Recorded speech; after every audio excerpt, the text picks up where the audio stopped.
The House will come to order. Members, today is the National Day of Prayer. The chair recognizes Representative Gidley for a point of personal privilege for introducing our special guest. Thank you, Mr. Speaker. Appreciate that recognition. Today is the National Day of Prayer, and I want to take just a moment this morning to put an emphasis on this day. Many of you know this was called into order in the 1950s by President Dwight D. Eisenhower, was reinstituted again in the 1980s by President Ronald Reagan.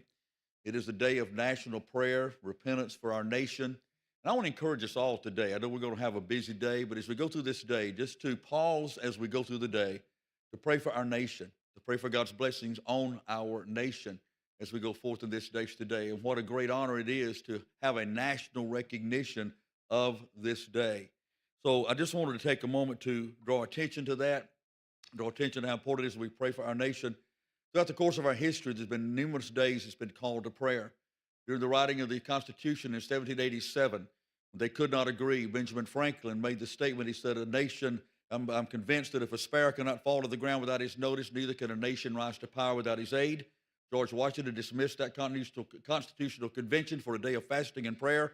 They came back together and wrote the longest lasting, most powerful constitution in the history of the world. During the Civil War, Abraham Lincoln called for many days of national prayer. So as we remember this day today, let us pray for our nation. Let's pray for God's blessings, renewal, and revival in the nation. It's my honor this morning to recognize two gentlemen that are with us today to put a focus on that. The one we'll be offering the prayer is Mark Hawkins, a longtime friend of mine who heads an organization in our state called Pray Alabama. And I'll invite Mark to come at this time and offer our prayer. Then I will introduce our guest that is going to be leading our pledge today. Let us pray. Father, we're so thankful that we can gather on this 74th year National Day of Prayer.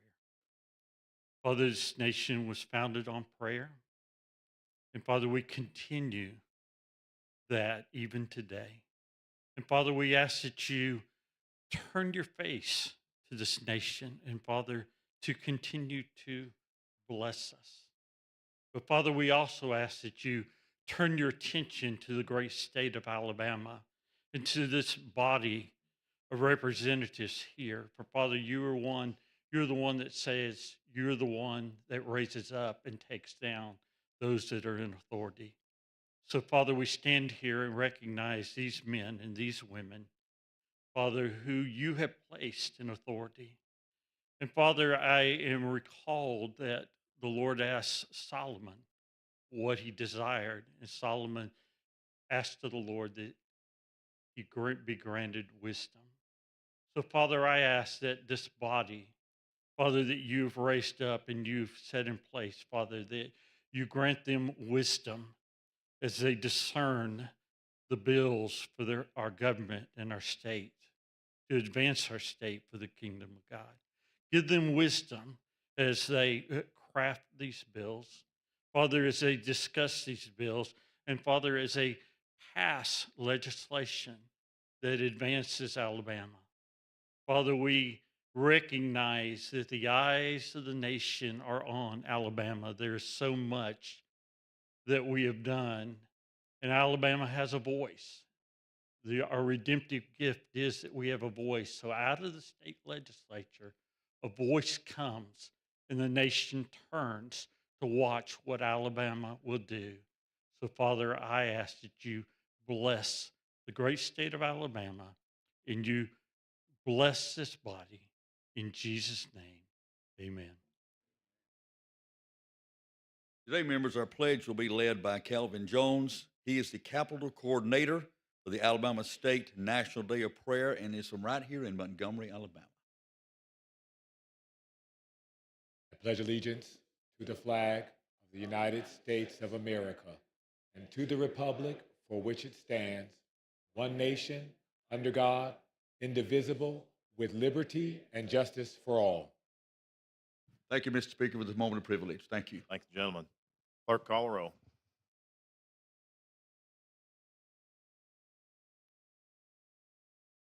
Mr. Speaker, Allman, Baker, Bedsoe, Blackshear, Bolton, Boyd, Bracy, Brinyark, Brown, Butler, Carnes, Chestnut, Clark, Klaus, Collins, Colvin, Crawford, Daniels, Datcher, Drummond, DuBose, Easterbrook, Ellis, England, Ensler, Estes, Faulkner, Fiddler, Fincher, Fort, Garrett, Gidley, Gavan, Givens, Gray, Hall, Hammett, Harrison, Hassel, Hendricks, Hill, Hulk Jones, Hollis, Hulsey, Hurst, Ingram, Jackson, Jones, Keel, Kirkland, Lamb, Lands, Lawrence, Lee, Lipscomb, Lomax, Lover, Marcus, McCampbell, McClammy, Mooney, Moore M, Moore P, Morris, Oliver, Paramore, Pascal, Pettis, Pringle, Rafferty, Ream, Reynolds, Rigsby, Robbins, Robertson, Ross, Sellers, Sells, Shaver, Shaw, Shiree, Simpson, Smith, Sorrells, Stadhagen, Standridge, Starnes, Stringer, Stubbs, Tillman, Travis, Treadaway, Underwood, Wadsworth, Warren, Whit, Wharton, Wilcox, Wood D, Wood R, Woods, Yarborough.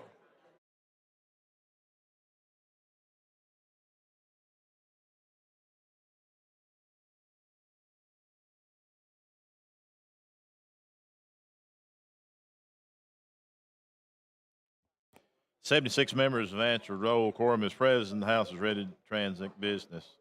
The chair recognizes Representative Roberts for special recognition. Thank you, Mr. Speaker. Today, I would like to honor the life and memory of Jack State student ROTC cadet Draken True Graham with this joint resolution. True tragically lost his life in a car accident in December in Cherokee County. True was a graduate of Sandrock High School, where he was involved in numerous extracurricular activities and excelled in academics. True attended JSU, where he quickly became a leader in ROTC and on the campus. True's life recognized his service to our country and our state was great in the time that he had here.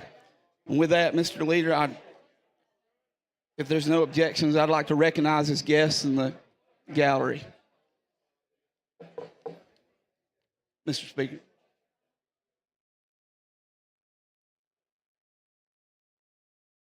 Recognition granted. Thank you, sir. True's mother, Jennifer Burgess, is here with us today. His sister, Coco, and his brother, Jeremiah, his friends, Anna and Olivia. Thank you all for coming.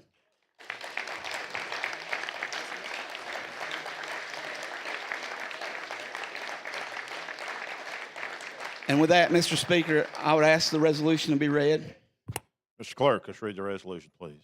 Whereas, with great pride and special pleasure, the achievements of Cadet Draken True Graham are posthumously commended and celebrated with highest honors. And whereas Cadet Graham was a graduate of Sandrock High School, where he excelled as an athlete, he was an outstanding football star, earning his place as all-county, all-region, team captain, and the nickname Mr. Mean. He was also a track and field champion, earning first place in state in 2022 for the 4x400 relay, the One More Award, team captain, and all-county recognition. And whereas Cadet Graham was an excellent student and graduated with honors, he was a member of the National Beta Club and elected to the Senior Prom Court. He was awarded a 4-year Army ROTC scholarship for possessing the core Army ROTC characteristics of scholar, athlete, and leader. And whereas Cadet Graham matriculated to Jacksonville State University, where he continued to shine academically, having been named to the Dean's List for the fall of 2023 semester and the President's List for the spring of 2024 semester, he continued to top or earn top marks with the Army ROTC program. He served as squad leader and platoon sergeant before being named the Ranger team captain of the Gamecock Battalion during his tenure. He earned the Military Order of the World Wars Award, which is the top military science award, the Army ROTC's Dean's List Award, the Ranger Challenge Award, and the Color Guard Award. And whereas Cadet Graham was a 2024 graduate of the United States Army Airborne School, he earned the U.S. Army Commendation Medal for meritorious service during annual training, where he conducted convoy operations during the day and at night was responsible for the movement of over 50 personnel to Fort McClellan, creating an SOP for establishing the Tactical Operations Center. He also earned the Alabama Lead Generation Ribbon for actions that displayed a commitment to the strength and readiness of the Alabama National Guard. Now, therefore, be it resolved by the legislature of Alabama, both houses thereof concurring, that Cadet Draken True Graham was a gifted student, athlete, and leader. His service to the Army ROTC program highlights these achievements, and we continue to hold him in high regard and honor him in our memory. Thank you, sir. Thank you, Mr. Speaker. Thank you, Bobby. Thank the gentleman.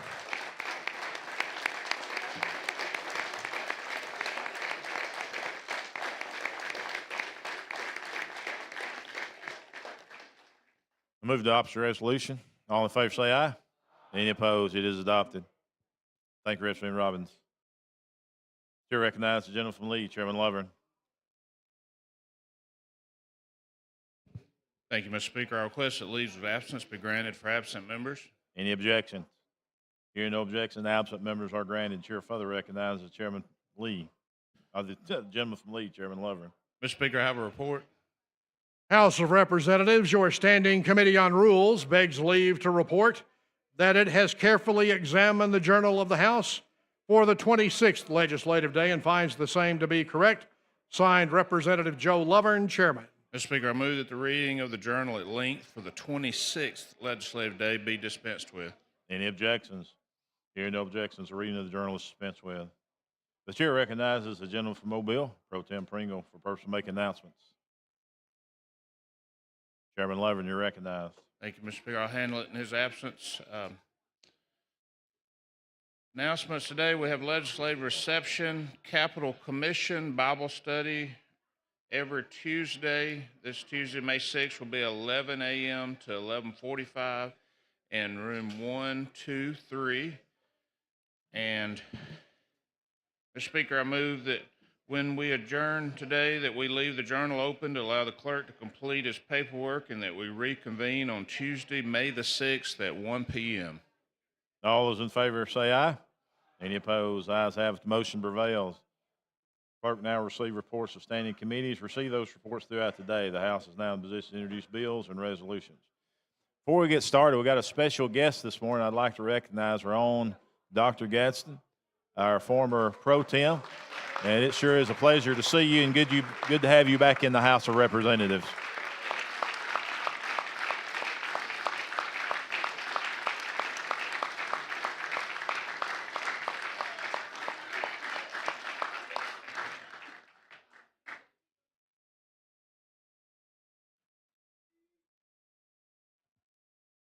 Chairman Lovern. House Joint Resolution number 298 by Representative Kirkland, commending Skills USA state competition medalists and competitors. House Joint Resolution number 299 by Representative Bracey, celebrating Earlene Dixon Thomas on her 100th birthday. House Joint Resolution number 300 by Representative Bracey, commending Dr. Stan Stokely on winning the National Distinguished Principal Award. House Joint Resolution number 301 by Representative Gray, honoring Dr. Reverend Clifford E. Jones for 25 years of outstanding leadership to the Greater Peace Community Development Corporation. House Joint Resolution number 303 by Representative Collins, commending the Alabama Center for the Arts and the Alabama Arts Hall of Fame. House Joint Resolution number 311 by Representative Brown, commending retired Staff Sergeant Wesley Porter for his invaluable contributions to shaping the future of young innovators. Senate Joint Resolution number 82 by Senator Melson, commending the International Fertilizer Development Center on its 50th anniversary. Senate Joint Resolution number 83 by Senator Orr, commending the Alabama Center for the Arts and the Alabama Arts Hall of Fame. Senate Joint Resolution number 85 by Senator Orr, commending the Cook Museum of Natural Science. Move for adoption. All in favor say aye. Any opposed? They are adopted. House Resolution number 304 by Representative Brown, promoting the increased trade relationship between the state of Alabama and the port of Bar, Montenegro. Move for adoption. All in favor say aye. Any opposed? They are adopted. House Joint Resolution number 291 by Representative Robbins, urging the Board of Directors of the Alabama Veterans Resource Center to include Dovetail Landing as a vital partner in assisting the veteran community. Move for adoption. All in favor say aye. Any opposed? Is adopted. House Joint Resolution number 310 by Representative Brown, promoting an increased trade relationship between the state of Alabama and the port of Bar, Montenegro. Move for adoption. All in favor say aye. Any opposed? Ms. Hall? Yes, ma'am.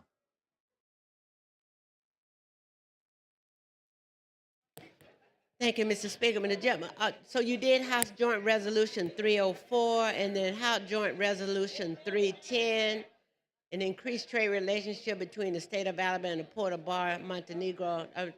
We had two of the same. Is that two of the same? One's an HR and one's an HJR. So we. And so you're making just to make Yes, sure. ma'am. Thank Yes, you. ma'am. Good question. Sure, thanks, lady. Ms. Clerk, let's do the uncontested local bills, please.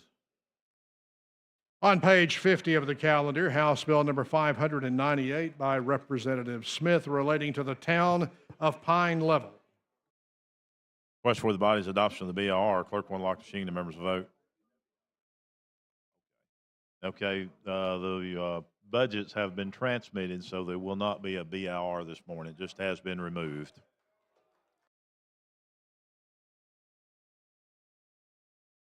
Question for the body is passage of HB 598. Clerk will unlock the machine and the members will vote.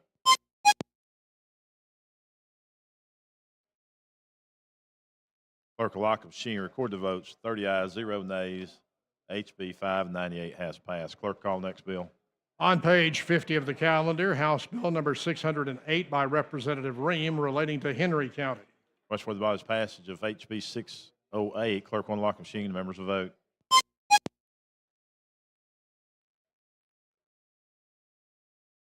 Clerk will lock the machine and record the vote. 15 ayes, 0 nays. 608 has passed. Clerk, call next bill. On page 51 of the calendar, House Bill number 609 by Representative Ream, relating to Henry County. Question for the body is passage of 609. Clerk will unlock the machine and the members will vote. Clerk will lock the machine and record the vote. 16 ayes, 0 nays. HB 609 has passed. Clerk, call next bill.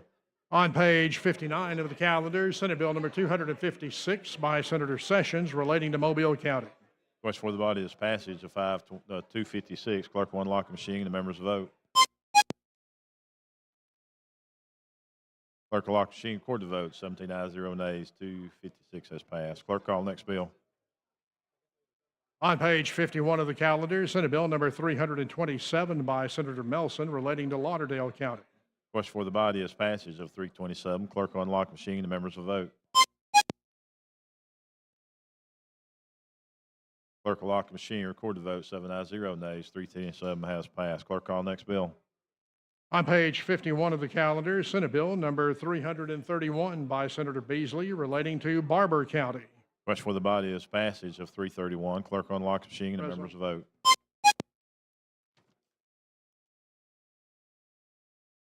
Clerk will lock the machine and record the vote. 9 ayes, 0 nays. SB 331 has passed. Chair recognizes the gentleman from Lee, Chairman Lovren. Thank you, Mr. Speaker. I have a resolution. House Resolution number 315 by the House Rules Committee, the Special Order Calendar. Move for adoption. Chair recognizes the gentleman from Jefferson, Representative Rafferty.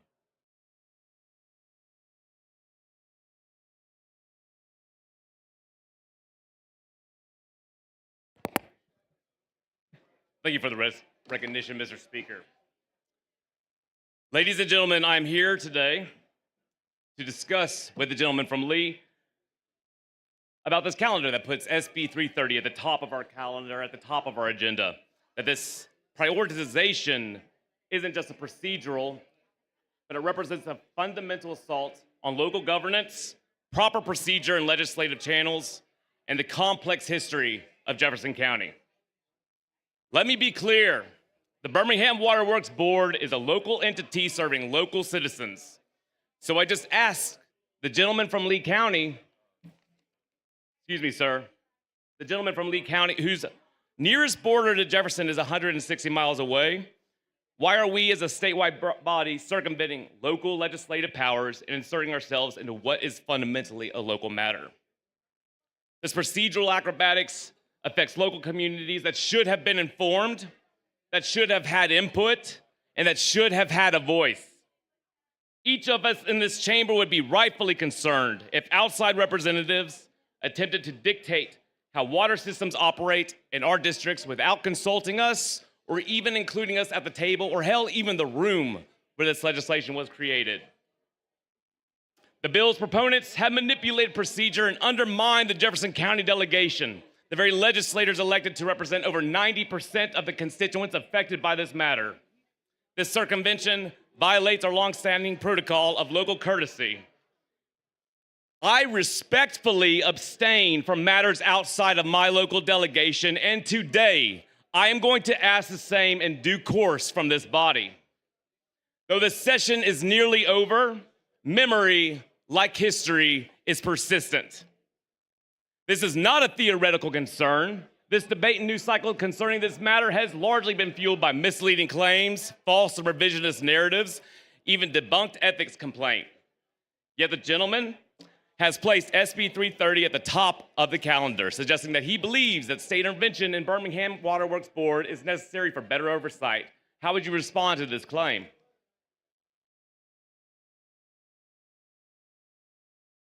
Your claim is that I put a bill on the calendar with some priority. Top priority. Well, What I'm saying here is that we're doing this, but we're not confronting the elephant in the room, the historical context here. That this legislation cannot be separated from Jefferson County's complex history of race relations, integration challenges, white flight, and municipal fragmentation. The balkanization of Alabama's largest metro area is fraught with history that I fear many in this chamber do not fully comprehend.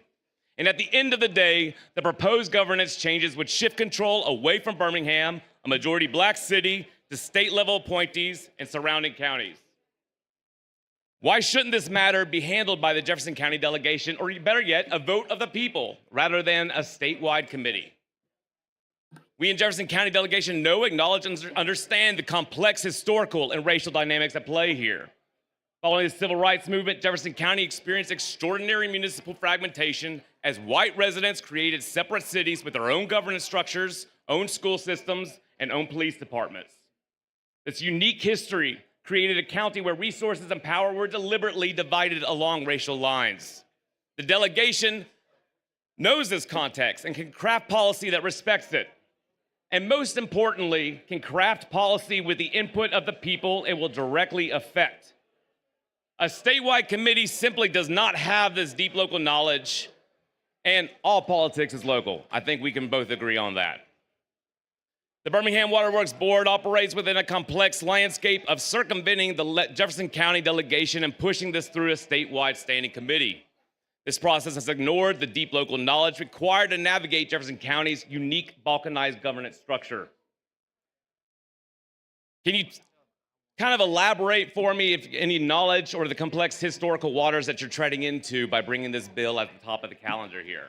That Jefferson County has over 660,000 residents. It has over 34 municipalities. It has at least 20 different police departments and 12 different school districts. This extreme fragmentation didn't happen naturally. It resulted from decades of intentional segregation efforts. Through regional cooperation and a shared vision for the future, however, Jefferson County has maneuvered, pushed forward through many decades of hard work, but this bill threatens to undermine that very progress. Let's examine the proposed board restructuring. Currently, 6 of 9 board members are appointed by Birmingham officials. Under SB 330, this would drop to just 2 out of the 8 members, correct? 2 out of 9, 2 out of 7. It'd be more of a question for the sponsor. Roger, okay.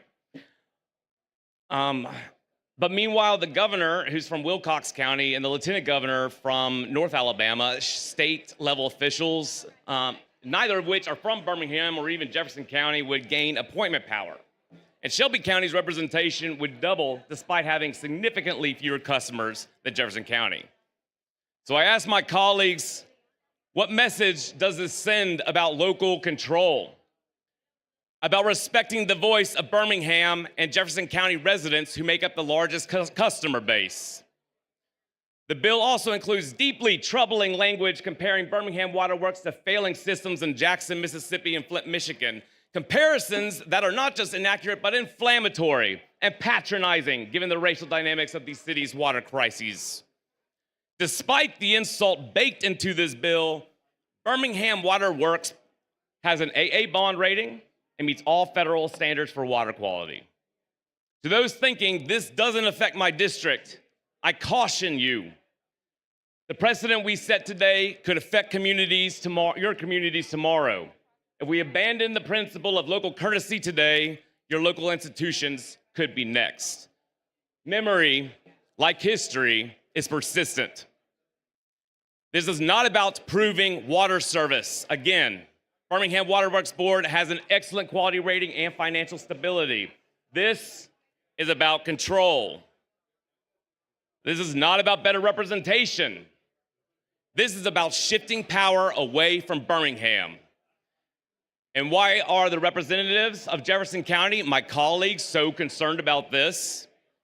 We've seen this pattern before in Jefferson County's history, where governance structures were manipulated to dilute political power of predominantly black communities. Beginning in the late 1960s, wealthy, predominantly white communities systematically created separate school systems, municipalities, and service districts to maintain control of the resources. This is just history repeating itself. The failure to acknowledge this historical context and to make this go through the appropriate legislative channels demonstrates why the Jefferson County, not a statewide committee, should address any legitimate concerns about the Waterworks Board and voice the will of the people who will be most affected by this. So, in closing, I urge my colleagues here to abstain on this matter, to allow this issue to properly be addressed through the Jefferson County delegation where it belongs. And I do caution that remember that memory, like history, is persistent. Thank you, Mr. Speaker. Sure, thanks, gentlemen. Sure, recognize the lady from Jefferson, Reverend Hollis.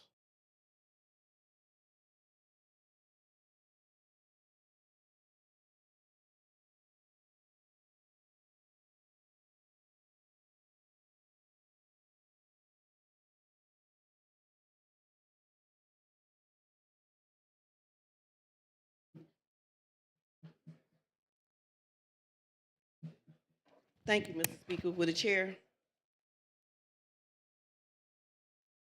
How you doing this morning? I'm great. Hope you're doing well. Let's talk about the process of a local bill versus a statewide bill. Explain to me what turns a bill into a state bill.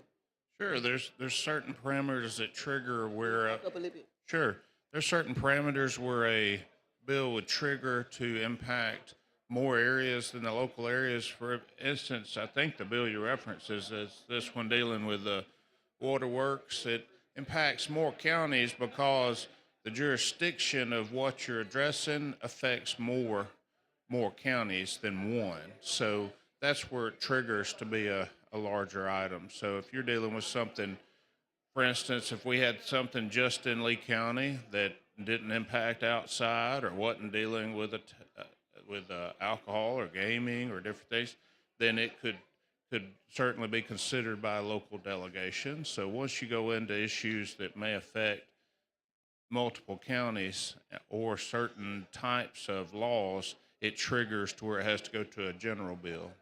So that's what changes from local to state. Yes, ma'am. And so what is the process of a constitutional amendment as far as letting the people vote for what they want? Would you repeat your question? Yes, yes. I said, what is the process of a constitutional amendment, whereas for the people to vote for what they want?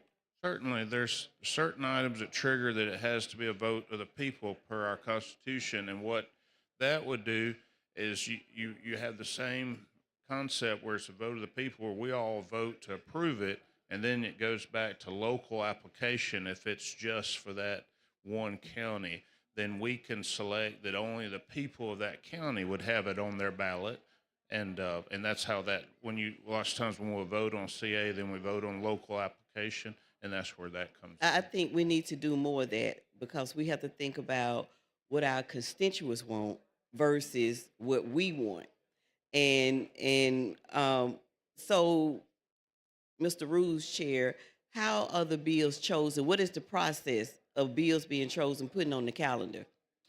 Certainly, when bills come out of committee, the sponsor is encouraged to come to the rules office and fill out a form requesting for rules consideration.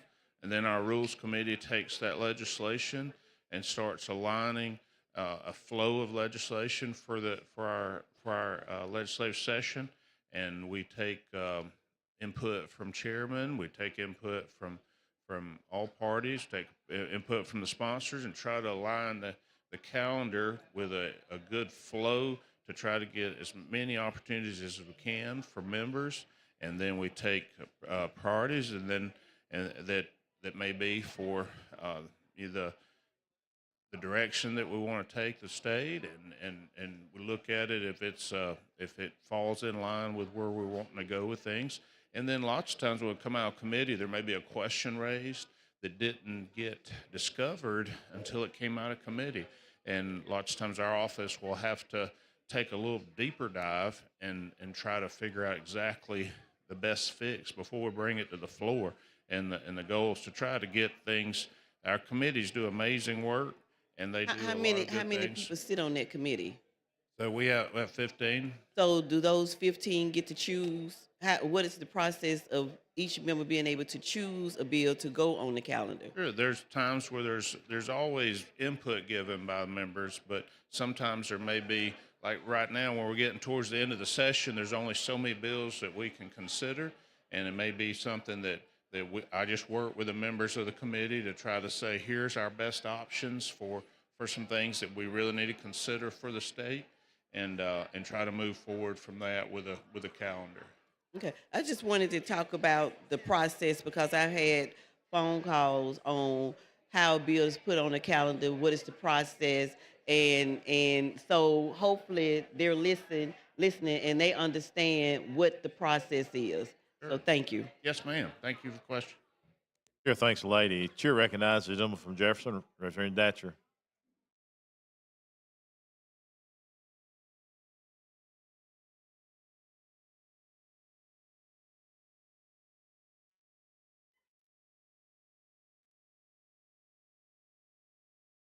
Morning, sir. Thank you, Mr. Speaker, for the recognition. Can I ask you a couple questions? Certainly. Still new here. now- I got my parking spot. Now, I told you yesterday that you should speak more to get some practice in. I didn't mean on things. You where I'm did. up You here. invited me here, man. I'm here for you. You told me to come here. Okay, let's run through some warm-ups. Go ahead. So, what does the Rules Committee do? What is that? Sure. If you look at the legislative process like a funnel, if you will, where someone takes an idea and applies it to legal standards and puts it into a bill format, it then goes to consideration by the committee, and that chairman of that committee takes that bill, sets an agenda, passes that bill out with a favorable report, let's say it does, or if it needs further work, it might assign it to a subcommittee, or it may just not come out of that committee. It may have public hearing, public input, and then if it's given a favorable report, then it would be considered by the Rules Committee for putting onto a floor for a vote of the entire House. And the process for the sponsor of that bill would be to fill out a form in our office and rules that they would like that bill to be considered. And we would take that and take a list of bills that sponsors have requested to go forward and start applying some principles of the flow of legislation for this body and try to create calendars based on that. Some people ask sometimes, why the form? Okay. I do not want us as a committee to move forward with legislation that the sponsor is not ready to move forward with. So there may be things working in the background where they're trying to make that legislation better, or an issue came up that we weren't aware of, and they're still working on it. And I don't want someone surprised when a bill's moving forward that they're not ready for it to move forward with. So that's the reason for that form. So, how long have you served in the House of Representatives? So since 2016. How long have you been Rules Chair? This is my third year. So, was it the Speaker that appointed you? How does that? He was gracious enough to give me this opportunity. He must have a lot of faith in you. It seems like a pretty important role. Well, I don't know, or I can stand up for a long time. So, what did you do to deserve this, man? How did you win the favor of the Speaker? Well, I don't know. That'd be a question for him, but it's an honor to serve all of us in this capacity. Everyone that's in here's got different roles to play, and it's a good path, and I'm honored to serve in my role. Do you guys have a standing schedule of meetings, or do you just kind of meet as needed? Well, we try to meet at adjournment every day. I commend the members of the Rules Committee because usually when everyone's packing up and hitting the highway or headed to the hotel, we're just getting to work because we meet usually at adjournment. And I looked at all different ways to try to do that differently, but it really just is the best efficient way to do it, because if we don't get to some legislation in a day, we might want to reconsider it for that next day. And so as soon as we get done with the calendar today, I sit at my desk and start meeting with members to try to work on the calendar for the next day. So it's an interesting process. How did it work the other night when we I guess we recessed and came back and you had a new special order calendar? How did that?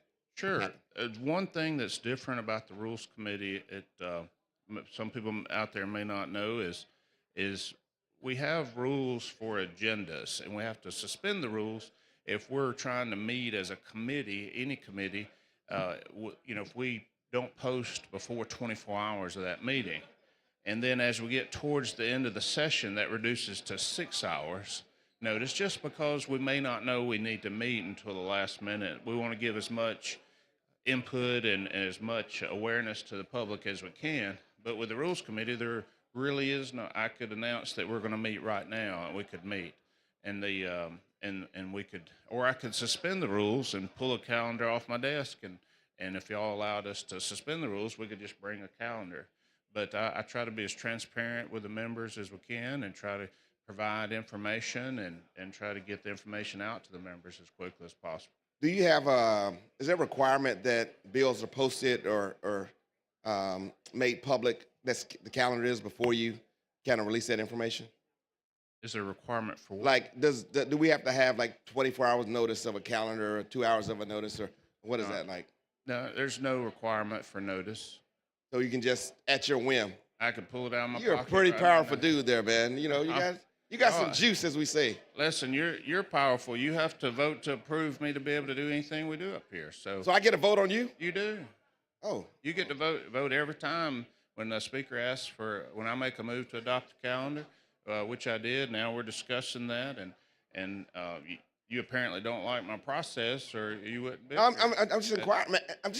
I'm a young guy here, man. I know my predecessor was here for quite a while, so I'm brand new and want to provide some edification for my constituents who might be listening as well. Well, that's great. We're all learning here, but I try to give as much notice. We met yesterday at 1 o'clock, public meeting, broadcast. In fact, you think sometimes people aren't watching, but I got a text from my mom that she enjoyed watching the committee. So there's people always watching. If nobody else, at least my mom's watching. I bet your mom's real proud of you, man. There's just like all of us. Some days she's more proud than others, but she's great to help me get where I'm at in life. So it's. Your mom have it's happening. other kids? What? Your mom have other kids? I mean, you got siblings? I've got an older sister. So Where'd you grow up? in Randolph County, With Dowie? close to there, farming community called Graham. So, Where'd you go to high school, Mass? Woodland. Okay. Yeah. Play sports? Did. So What sport? I played football. I was too slow for any other sports. My whole family's built to move a heavy object a short distance. So, I went to Vincent High School. We beat y'all in a few sports, but y'all beat us in football usually. But we won in basketball, track. So, yeah. tell me. So, if I wanted to come to a rules committee meeting, is that an open meeting to the public, or how does that work? It's certainly open to the public. We typically meet in room 617. Sometimes when we've had to rearrange to other locations just to accommodate other committees, but we usually meet in room 617 at adjournment, and towards the end of session, you'll hear me, and you heard me the other night say the rules committee is going to meet right now, or it may be 1 o'clock. Just if we make adjustments, we were in a good position on Tuesday, and we were ready to move some other bills, and so I always try to keep some on deck, so we're ready to go if the speaker makes the choice for us to move forward with other legislation. How do bills end up on the calendar in terms of where they're placed? Like, what's first? I notice one bill is kind of interest to me, a little bit of interest to me, is first today. Do you guys do that by priority, or do you just is it kind of luck? My priority today is for all these bills. I've got a bill on the calendar upstairs that's further down, and I hope the Senate's looking at it as all those bills are priority. Certainly, the how they're falling on the schedule does that indicate something maybe of greater interest to you or others Sure. at that time? Well, it's not just greater interest, or it may be sometime members have meetings and they'll tell me I can't be there at a certain time, so I'll put their bill lower down or I'll put their bill forward up. And, and for instance, like today, Chairman Carnes is a longstanding member of our body, and as a longstanding chairman presence, he gets the chairman privilege of being higher on the calendar usually. So just a mutual respect to many of our chair people and members in here, long-serving members especially. Well, I appreciate your time. Appreciate Thank you, you. Mr. Speaker. Chair thanks the gentleman. Question now is adoption of the special order calendar. All those in favor say aye. Any opposed? It is adopted. Thank you, Mr. Speaker and members. Thank the gentleman. Chair recognizes Chairman Baker. Personal privilege. Thank you for the recognition, Mr. Speaker. Mr. Speaker, I moved that I make a motion then to allow the local legislation committee to take leave of absence from the floor to be able to meet on SB 287. So that's my motion. All in favor say aye. Any opposed? Granted. Thank you so much. Thank the gentleman. Clerk, call first bill on special order calendar. On page 49 of the calendar, Senate Bill number 330 by Senator Roberts, relating to municipal waterworks boards.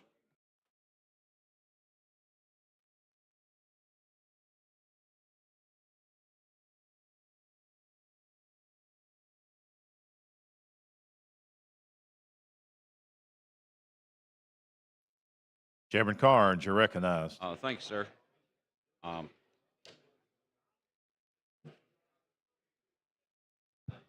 Ladies and gentlemen, this is Senate Bill 330. It is what I have termed, and I would hope this would carry this title with it, The Miracle on Goat Hill.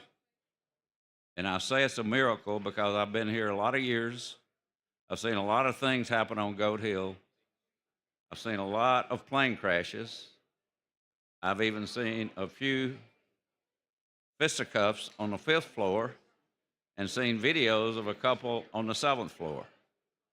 Never, ever have I ever seen a bill where Jefferson County was involved that it passed out of the Senate 30-0.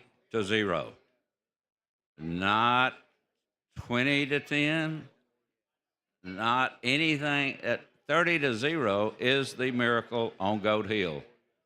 So I'm sure there will be Netflix movies made about that. I'm sure that there'll be a lot of new stars on the horizon based on that. this bill is doing something that if you took a poll in Birmingham, actually, if you took a poll from the North Alabama line to the tip of the South Alabama line and asked them if they've heard about the Birmingham Water Works Board, they would say yes. So this is an attempt to correct some of the problems.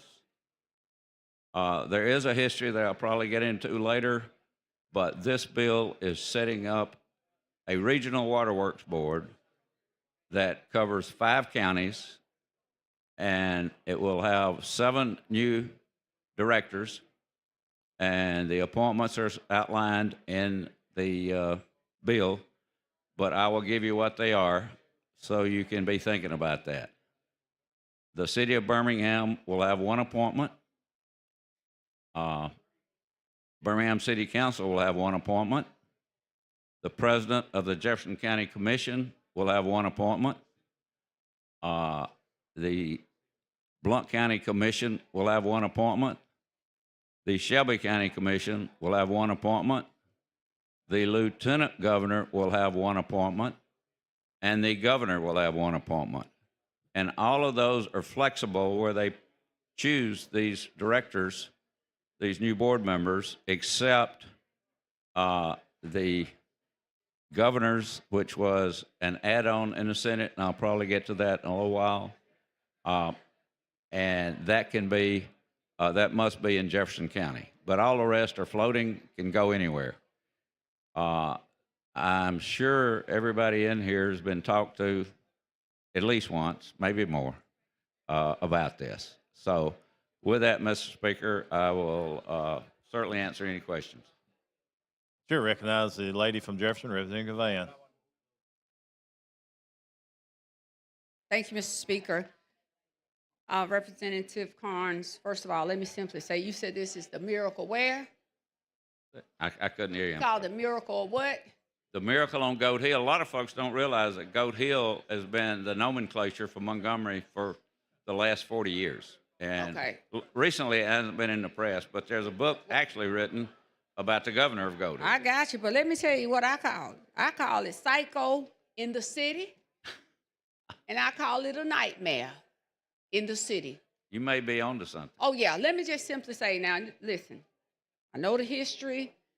I've worked for several mayors, and again, this is not about me. Whatever I choose to run for, I run for. I'm going to always stand, and I can stand on the business that I stand up here for. I'm not going to come here and tell you what you can't do. Because the law says you can do it. That's number one. But what I am going to stand here and say is that the process for which all of this happened should never have happened. I understand the issues every time I have stood up to the microphone. I stood up to say, listen, I'm not going to say that the Birmingham Waterworks system is not without some fault. I think I've been very open, not only myself, my colleagues, each time they rose. There's no way with any level of integrity that I can stand and say that. But I will also stand to say that I do not believe that the fault is such that they should be, those individuals. And I will say this, and I know we're not to call names, but I must.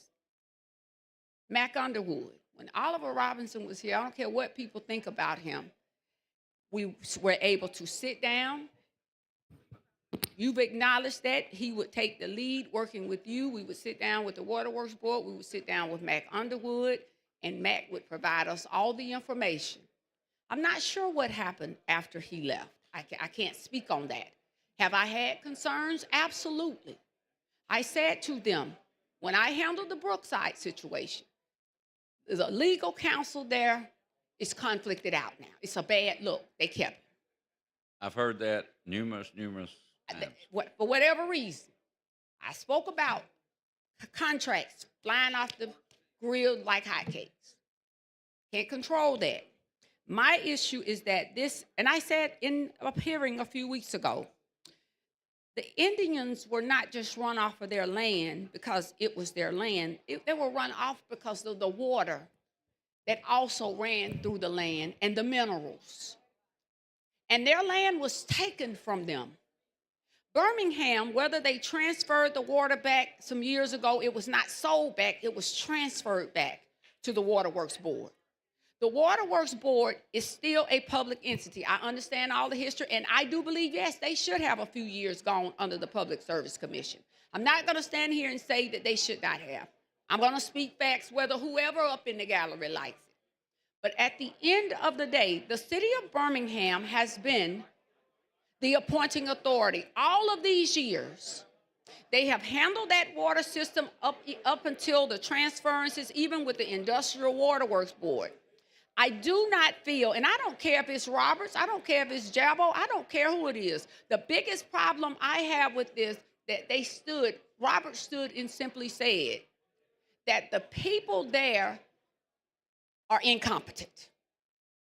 And I don't care who it is. I'm going to stand on what's right. I know Mac Underwood is one of the most brilliant-minded people that I've ever met. Period. Well, I'm certainly glad we to may hear not agree, but because he can continue on in this bill. I mean, he is not terminated. well, He he's can got to continue be, on. well, in 30 days. I don't know if he's going to be the CEO. They may keep him. I don't They know. could, yeah. I don't know.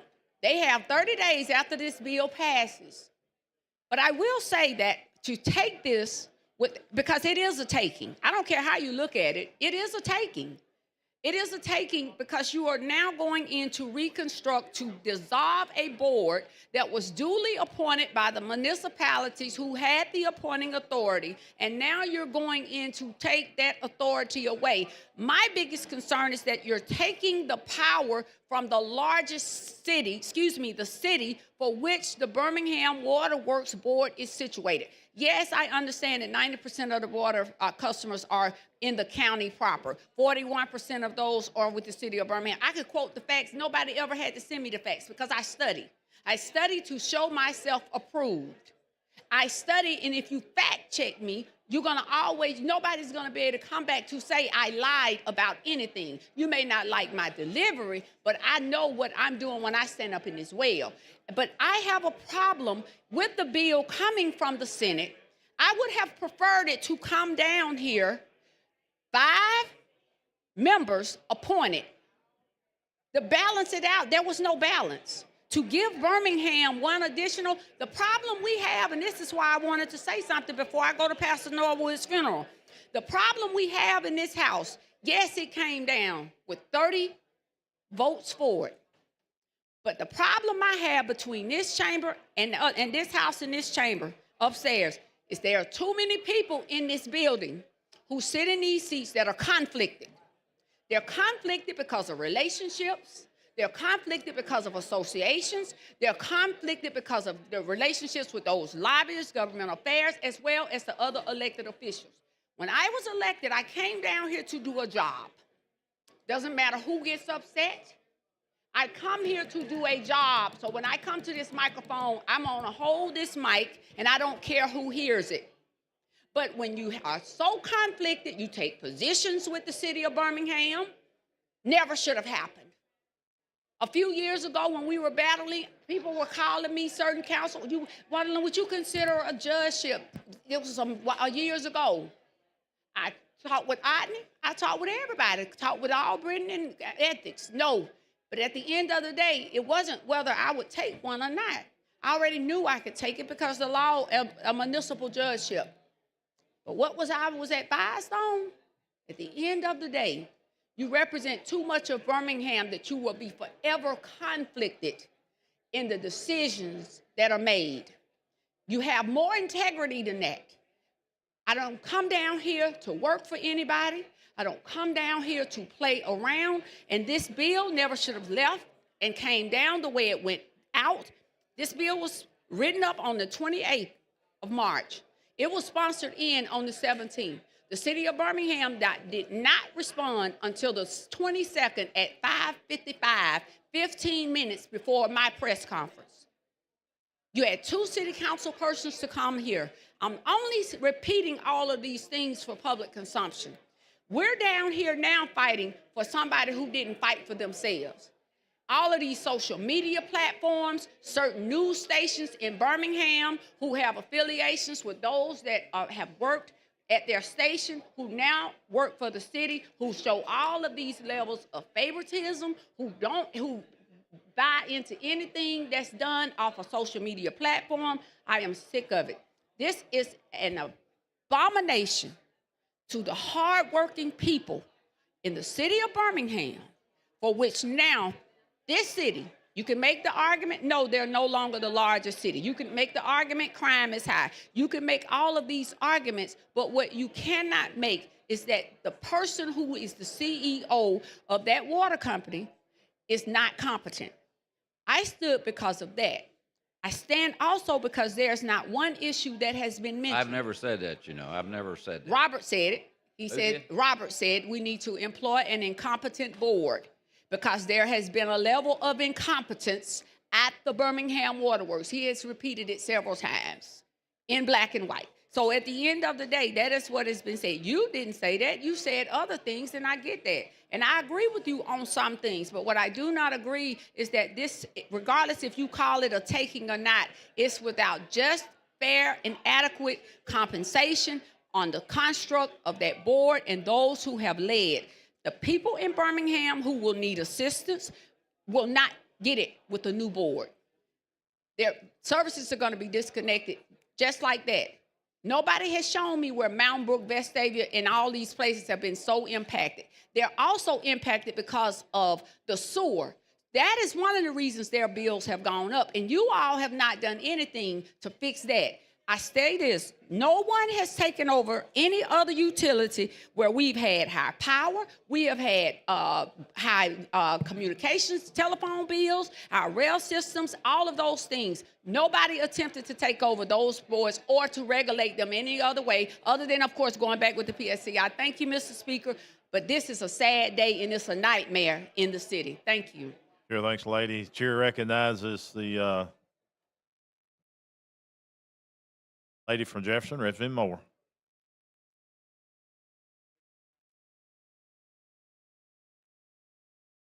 While she's making her way down here, I'd like to recognize Chairman Reynolds for a moment of personal privilege. Thank you, Mr. Speaker. I'd ask to suspend the rules for the Madison County delegation to meet in room 418. All in favor, say aye. Any opposed? Permission granted. Ms. Moore? Thank you, Mr. Speaker. Mr. Carnes, Yes, ma'am. my greatest concern before I get into some of the historical information about this water board is that you and the sponsor in the Senate didn't think well enough of us to come to the table and be able to talk about this, to come to a better resolution rather than to create a regional board. I think that all the things that you want to do could happen, but since that time, since having said that, I understand that what you all have done since 2015 when you created the bill to talk about a water system that serves 5 counties. And I know you know the history. I do. We were being good neighbors when St. Clair County, let me back up. I'm the last chair of the Industrial Water Board of Birmingham. And that was our sole purpose, was develop water for industry for a long time.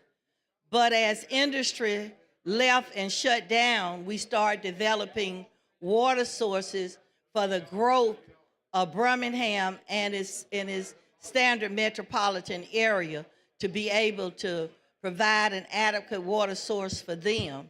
So in that vein, when it comes to St. Clair County's water system itself was in deterioration. They came to the Industrial Water Board and asked that we fund the rebuilding and putting that system in operation where it met code. We did that. The city of Birmingham and Industrial Water Board, we bared that whole cost. St. Clair County did not have to bear any of the cost. When it came to Walker County, they came to the Industrial Water Board and asked They wanted to do a subdivision between two mountains.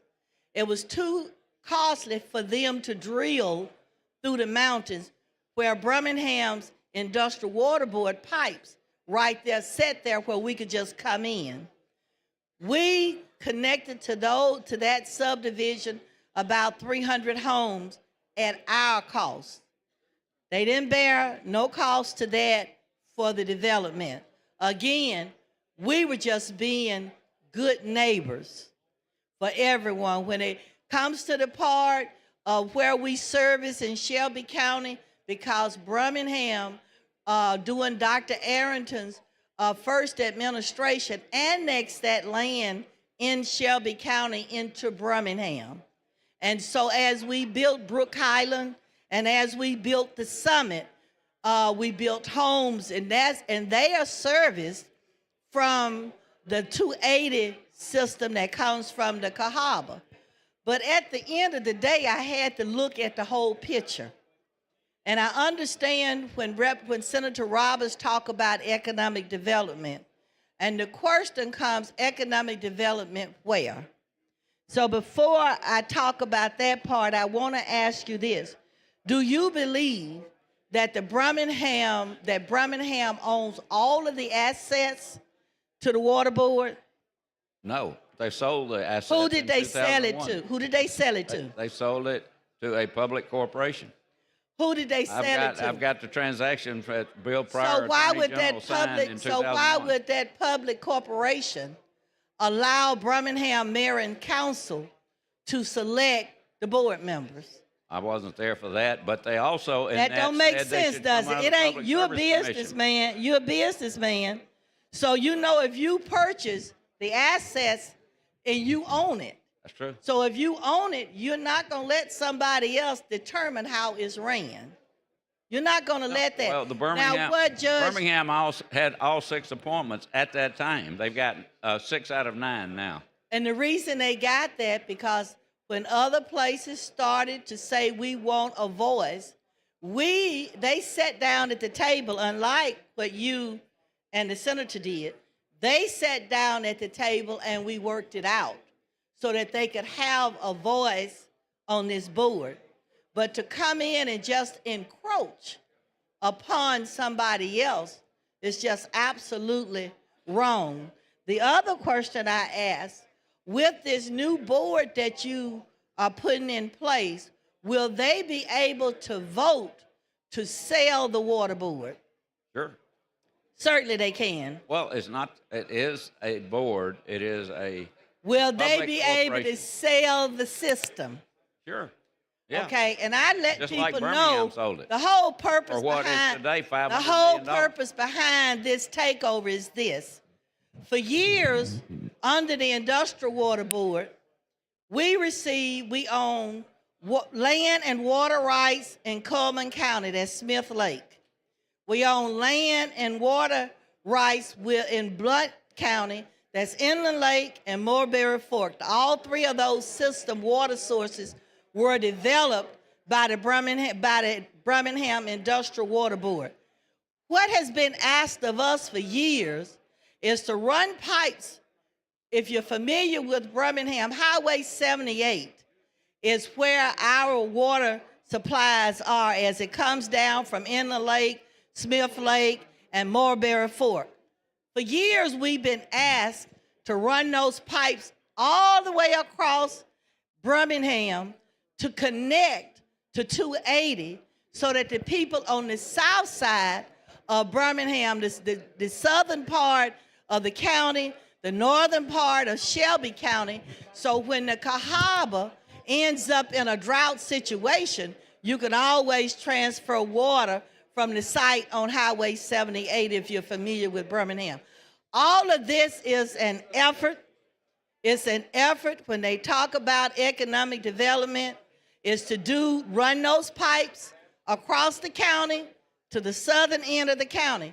Now, if your constituents and if the constituents of the sponsor in the Senate believe that the water rates are going to go down by you creating a regional board, they're absolutely wrong. First of all, they've got to incur the debt that we already have. Secondly, they're going to incur more debts. We tried to run those pipes all the way across the county, but it was too expensive. That's the economic development part of it you're talking about, and that's not going to happen. So at the end of the day, just like we've been told that if we elect a certain person for president, the cost of living would go down. It's not going to happen in this day and age. It's just not going to happen because we let things get out of control long time ago. And I can promise you, Mr. Carnes, your constituents are going to be more angry with you as they try to pursue running those pipes from the northern part of Jefferson County all the way down to the southern part of Jefferson County and into Shelby County in order for economic development. That's the true picture. We've not been able, but we could have, I guess, a long time ago, we could have done that. But at today's cost, it's going to be too expensive. When you observe what happens to the Cahaba and people who live in Mountain Brook and Vestavia every year because of a drought situation, they're always under water restriction versus the people that's on the northern side of Cahaba. We're always able because we got 3 water sources coming in. And I know that's the connection you want to make. All of my tenure on the Industrial Water Board, we had to fight Atlanta because Atlanta overbuilt. So Atlanta wanted to come in and dam up part of the Cahaba so that because it flows into the Chattahoochee in Georgia. So we used to fight them for water. Now, going south of Birmingham is developing quicker than the northern side of the county and even going north past Jefferson County. You all are looking to take that water, and that's what you're looking for. It ain't got nothing to do with serving in 5 counties. We did the service because we were good neighbors. We bore the cost because we were good neighbors. We could have charged St. Clair County. We could have charged Walker County. We could have charged Blount County. We could have charged all of them. But being good neighbor, and we're using a God-given resource, all we did was develop it. When we look at Smith Lake, Inland Lake, those are natural streams. We have to do very little to get that water ready, and it flows into Birmingham by gravitational force. Ladies' time has expired. Thank you. Chair recognizes Representative Sellers.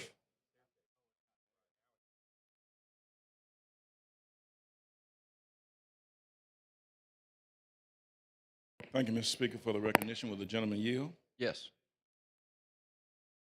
Today is a sad day in Jefferson County and in Birmingham. I have worn a black suit every day this week, and normally I wear a black suit to a funeral because it's sad. Today, I am in strong support for the Birmingham Waterworks Board. It's a critical institution that serves as the backbone of our community's public health, infrastructure, and future growth. For over a century, the Birmingham Waterworks Board has provided safe, clean, and reliable water to hundreds of thousands of residents and businesses across our region. Their work is not only essential, it's exceptional. They manage over 4,000 miles of pipeline, 4 filtration plants, and a watershed of over 54,000 acres. There is no small task, and yet they do it with diligence, professionalism, and a deep commitment to public service. Water is not just a utility, it's a right. And it's foundation for every home, every school, every hospital, every job in our city. Without the Birmingham Waterworks Board or Birmingham's ability to grow, to attract new industries, and to provide for its people would be severely compromised. But beyond the infrastructure, The board has also been proactive in making improvements, maintaining affordability, investing in sustainable solutions for the future. They've upgraded outdated systems and promoted water conservation and worked to ensure equitable access for all of the communities, rich or poor, Mountain Brook or the hood, urban or rural. I also want to acknowledge the transparency and accountability that the board has shown in its decision-making process. Open meetings, public input opportunities, and financial responsibility are hallmarks of good governance, and the Birmingham Water Works Board has demonstrated all of these. Yes, like any large public entity, challenges exist, but instead of tearing down what's working, let's work together to strengthen and support it. Let's give the Birmingham Water Works Board the tools, the trust, and the respect it needs to continue doing what it does best. That's delivering one of our most precious resources, clean water, to the people of Birmingham. And might I add, it is one of the most cleanest waters in the country. Now, since we are dealing with water utilities or dealing with water entities, I think it's important that, and I guess the question that I have to ponder on that's confusing to me is why mess with the Birmingham Water Works Board when there are other counties that have some real water issues. Marion County, approximately 40% of households in unincorporated areas lack access to public drinking water. Wilcox County, residents have lived without access to public water for years, depending on aging private wells that often fall into despair. Lowndes County, a significant portion of this majority Black, low-income community lacks proper sewer infrastructure, leading to raw sewage exposure in homes and public spaces. Lawrence and Morgan counties, these counties have experienced contamination of drinking water sources and with industrial chemicals like PFQAs and PFOS linked to manufacturing activities. There's statewide lead contamination. And so even Pritchard in Mobile County, over half of the city's purchased drinking water is lost due to corroded and broken infrastructure.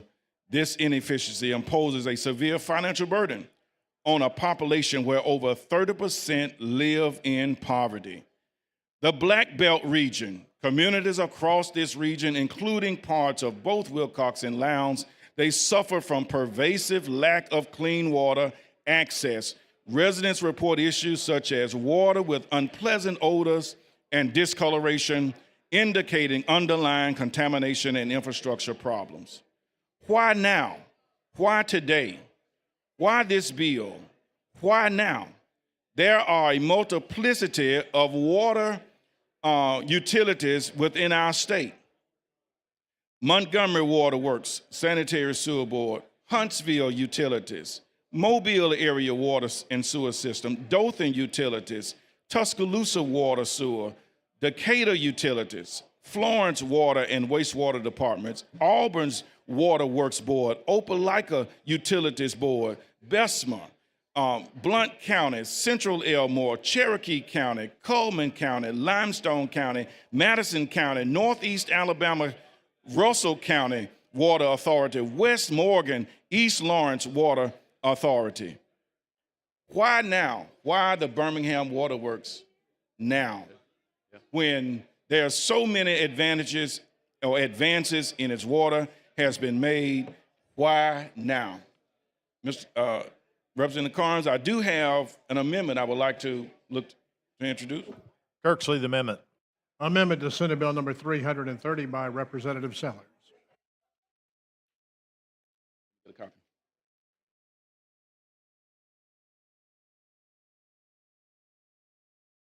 Here to explain your amendment, please. Okay, Mr. Speaker, it will replace lines 191 through 196 on page 7 with the following. No elected Alabama state official, including a past or present member of the Senate or House of Representatives, may be appointed as a director an individual who has had a business relationship, replace lines 256 through 263 on page 10 with the following. The date of his or her appointment, each director shall be entitled to receive compensation of $1,000 per month. Replace line 268 on page 10 with the following. A majority of the directors then serving shall replace line 275 on page 10 with the following. The board of directors shall adopt and maintain. Replace line 282 on page 11 with the following. Members of the Alabama legislature whose districts, then replace line 292 on page 11 with the following. The Attorney General shall review. Okay, gentlemen, let's give the explanation of the amendment. How does the sponsor see the amendment? That is not a friendly amendment, Mr. Speaker. You wish to table the amendment? I do wish to table, yes. Okay, the sponsor wishes to table the amendment. If you're for tabling the amendment, your vote will be aye. If not, your vote will be no. Clerk will unlock the machines and the members will vote.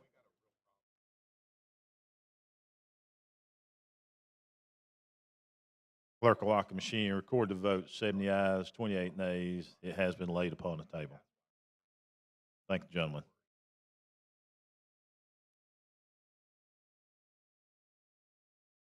Chair recognizes the gentleman from Jefferson, Representative Hendricks.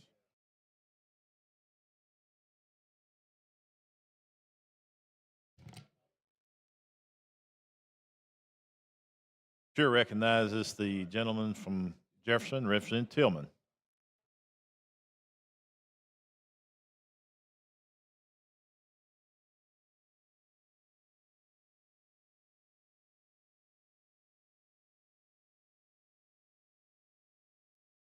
Thank you, Mr. Speaker, for the recognition. Representative Carnes, I really want to kind of get a more of an understanding of what is the purpose behind this bill. The purpose is to form a regional board that will give the customers better service, lower rates, and long-term stability. Okay, so we needed to create and pass new legislation to reformulate the board to address those concerns that you just stated? That's correct. I was here in 2015, just for the record. I'm going to say a few words, but Senator Wagner at that time brought a bill because after the waterworks was sold from the city of Birmingham to a public corporation, it was still six members from the city of Birmingham that had total control of the board. So let me finish. Yes, sir. This is good information. If I can. Yes, sir. Go ahead. Okay. In 2015, that was changed to putting term limits on board members. It was changed from their rate of pay at that time. They were making excessive dollars. Some years $30,000 to $40,000 a year. That was changed to $1,000 per month. And ultimately, the next year, Representative Oliver Robinson brought a bill where 6 members went to 9 members. Yes. But the city of Birmingham still had 6 divided by 9. You got a major majority. And things got worse. The system kept getting worse. But so I'll give it back to you. But the thing is, you're saying that they got worse in which way? Because when you're looking at the quality of the water, it's ranked 5 in the country. I have never said one thing about the quality of the water. Quality of the water is very good, but they get 47 million gallons a day from Blount County that is pristine. They do have to put chemicals in it. They do have to put it through the pipes. Yes. And as mentioned earlier, there are 4,100 miles of pipe in the system. But when you're looking at it, when you're looking at the customer base and you're looking at the makeup, 91%, over 90% of the customers are right here in Jefferson County, and over 40% are in Birmingham.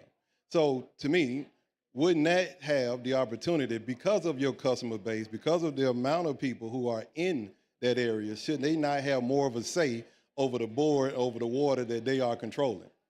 I know a lot of statistics have been put out. I'm fairly good at numbers. City of Birmingham has 195,000 people. The system serves 775,000 people. That's 25%.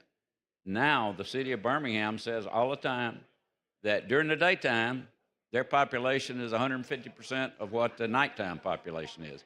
That means that people from the suburbs are coming in, running businesses, going back home, but the citizens of Birmingham, who the board is serving primarily, is 195,000 divided by 775,000, which is 25% every day. Now the county is 665,000. Yes. And then the county has over 40%. They've only got one. Yes, but So the issues and the things that you're saying, the concerns that I have is that those could have been fixed with a meeting. To me, the process should have been more local. When you're talking about local legislation and you're talking about the things in the city of Jefferson this County, was Jefferson never County, local. and I don't Birmingham. know. This is political. If you go, when you're elected and you go to orientation, this is orientation 101. If you have a bill that covers one or more counties, Yes. it is not a local bill. And I can agree with that. But the thing is, however, it's still a local issue when you're talking about the bulk of the customers in the city of Birmingham as well as Jefferson County. That's the issue. This is what makes it a local, because it may have a statewide application, but it got local implication when you're looking at overall the people, the customers in the city of Birmingham. Right now, their voices are not being heard. I think that we should have had a public hearing. I think we should have had a public meeting to where more people in the city of Jefferson, in Birmingham, as well as Jefferson County, could have raised their voices and their opinion about the entire thing. Right now, we're silencing them. Even when I'm reading the bill right now, and then you tell me if this is true or not. If the bill were to pass and it goes into implication, can the public come in to the meetings and be able to voice their concerns and opinions That will about be different things? determined by the new board. I will have no, that will be determined. There will be 7 board members. Now, I agreed to 5 board members originally. The Senate had huge debate up there, and I got called into it, and we had a last week or week before, several hours, and I reluctantly agreed to change the board from 5 to 7, and that is how the miracle on Goat Hill happened with Yes. 30 to 0. And I heard you talk about that 30-0, but right now we're in the house. We're in the house of the people. We're the ones that directly speak for the people. And this is something that we need to start doing more often and understand that there's a balance here. So when it has to come to this area, we have to be the voice of the people when they are too far removed. And we are the voice of the people. We are silencing the voices of Jefferson County when it comes to this. When it comes to being able to control their own water, which is a very precious resource, that we are losing that because we're allowing outside sources that serve maybe 100 people in certain areas, maybe 8% outside of Jefferson County, to be able to control the water and the different things that we're doing here, which is a very problematic issue. So with that being said, Mr. Speaker, I do have an amendment. Clerk, see the amendment. Amendment to Senate Bill number 330 by Representative Tillman. Representative Tillman, you care to explain your amendment, please?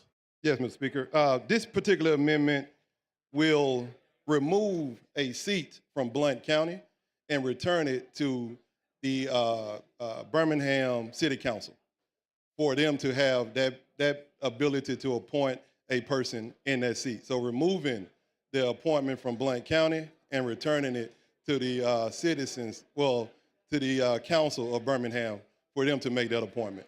How does the sponsor receive this amendment? I understand the amendment, but it is not a friendly amendment. I move to lay it on the table, Mr. Speaker. The sponsor's request is to lay it on the table. If you would like to table the amendment, your vote will be aye. If not, your vote will be no. Clerk will unlock the machines and the members will vote.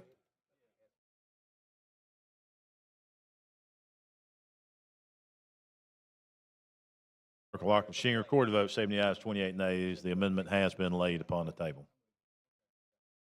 Thank you, Mr. Speaker. Thank the gentleman. Chair recognizes the gentleman from Jefferson, Representative Garrett.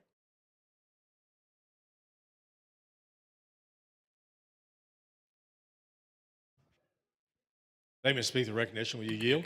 Sure. Yes. You've been working on this for 20 years. Is that what you told me? Yes. Feverishly for the last 4, but I went to the Public Service Commission in 2006. mainly because when the bill was signed, when the transition was done, it was so complicated, the Attorney General got involved. And that's Attorney General Bill Pryor at the time. And during the transactions that was agreed to for the transfer of City of Birmingham ownership to a public corporation, part of that was to be put under the Public Service Commission. And they never did it. And I went along with another person to another elected official to a meeting at the Public Service Commission and asked them if they would, and they said yes. But it had to be on the next month's agenda. I come back the next month. We had 2 out of 3 votes saying yes. I got back, we had 1 out of 3 votes saying yes. So that turned out to be going 90 miles an hour on a dead-end street, as the old country and western song says. Yeah, well, since I've been in the legislature, this issue has come up, seems like every session, maybe not every time, but it seems like multiple times we've had it. And it started in both chambers. Sometimes it starts here, sometimes it starts there, but always just kind of at some point has blown up. Right. And the fact that you have a vote coming out of the Senate 30-0 to me is just remarkable. You call it a miracle. It's remarkable. Yeah. I mean, I still can't believe that. I had a conversation with a few senators to find out, what their perspective was. So that's remarkable. But what I want to say today, I think, first of all, I appreciate listening to Representative Moore. She's a repository of information. She's got a lot of information about the history of not just it's detailed stuff about the whether it's workforce or water lines or whatever. She understands that. And one thing that I appreciate in her comments, and it struck me about how important Birmingham is to the metropolitan area. Birmingham is the hub of the metropolitan area. Absolutely. 5-county metropolitan area. It's the hub. And all of us outside of the city limits of Birmingham need to do what we can to support the city of Birmingham, to support the things that because that's our hub. And I think we do a lot of that. We coalesce around UAB, we coalesce with Southern Research, a lot of other things in the city. And I looked to this particular issue here and look at the fact that what we have the opportunity to do is to kind of build upon that regional concept and use this water board, which is a regional authority, regional distribution service, to strengthen it with the regional effort. And I think this is what this bill does. I know that several years ago, over half of the state did not have access to broadband. 73% did not have access to affordable broadband. Yet as a state, when we came together and said we're going to put in a strategy that's cohesive, that's not just looking at silos and how we deal with things, but look at the whole state, we were able to move from number 47 to number 23 in broadband today, and we're still moving up.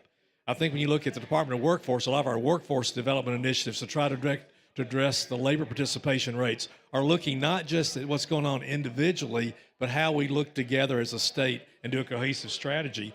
And more recently, just this session, in the education budget, we have looked at student needs that are not in the affluent areas necessarily, but they're in the areas of the state that have those really needs that we're not addressing. So we made a decision to come together and do a statewide concept and approach. I think what you're offering here, understanding that most of these customers are outside the city limits, they're into multiple counties, the times have changed, the way we address things have changed. I think it's important that our structure changes to better serve those needs. I believe what you're doing will help enhance Birmingham's ability to continue to be the hub and will help us unite as a region. So I appreciate the bill, and I think there's some positive can come out of it. I think I understand the idea of giving up control. I get that, I understand that, but I think we've got to get past that as a state and as a region if we're going to continue to advance. So I appreciate you bringing the bill. Thank you very much. Sure, thanks, the gentleman. Thank Sure, recognize the gentleman from St. Clair, Chairman Hill. While he's making his way down here, I'd like to recognize in the gallery Woodland High School, the senior class, guest of Representative Bob Fincher. Let's give them a big hand. Thank you for being with us today. Also, we got Zach Bigley, the mayor of Pine Level. He is the guest of Starnes, Lawrence, and Smith. Thank you for being with us as well.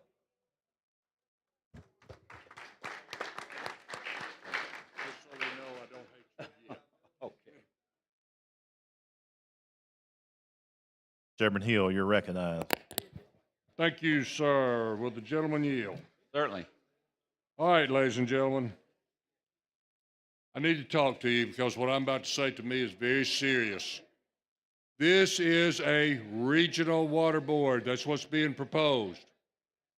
St. Clair County is in that region. Mr. Carnes has made the statement, I've been working on this for years. When he first started working on it, I said, Mr. Carnes, if you will put St. Clair County, give us one member of that board, I will support this bill, and I will. I am not up here to fight between the current board and the perhaps future board. That is not my point. My point is to represent Moody, St. Clair County, Alabama, and let me talk to you for a minute about Moody, Alabama. In 1990, Moody had 2,000 people. In 2025, Moody has 15,000 people. In 1990, the budget for Moody was less than $1 million. In 2025, the budget for Moody is $30 million. We are one of the fastest growing areas in the state of Alabama. Mr. Carnes says we are not big enough or powerful enough or important enough to be on this board. There's just been announced in the Anniston Star a new project in Moody, Alabama to develop $100 million worth of retail development, which will be served by the Birmingham Water Board. I do not want anybody's seat. I do not want to take a seat from Blount County or Shelby County or Birmingham or Jefferson County or anybody else in the world. I want one seat. There are two ways y'all can do this. One way is create an additional member on the board. Go from whatever it is to one more and make that be an individual in Moody. But that's one way to do it, but I'll tell you an easier way to do it. Right now, in the legislation, the lieutenant governor of this state gets an appointment, as does the governor. The governor's appointment is constrained in such a manner that she must appoint someone from Jefferson County. That's fine. My ask to you today is to constrain the lieutenant governor's appointment in such a way that he must appoint someone from St. Clair County. I don't want to run this board. I don't want St. Clair County to run this board. But we're a customer. Let me tell you something, folks. Not only are we a customer, you're looking at a customer. My law firm is located in Moody. We represent Moody, Alabama, Springville, Alabama, Asheville, Alabama, Ragland, Alabama, and St. Clair County, Alabama. We're a customer.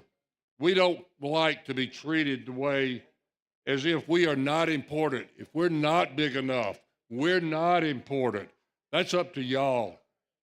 If you think we're big enough, if you think we're important enough, if you think we ought to have representation on a board that we contribute $3 million in revenue to a year, then let us have a seat. Let us have a seat. Let us have a seat. The argument that this will die if it goes to the Senate is not something that you could consider. That is at best a red herring. Why? It was dropped 2 weeks ago. Have senators forgotten how to drop bills in a timely manner? I don't think so. I don't think so.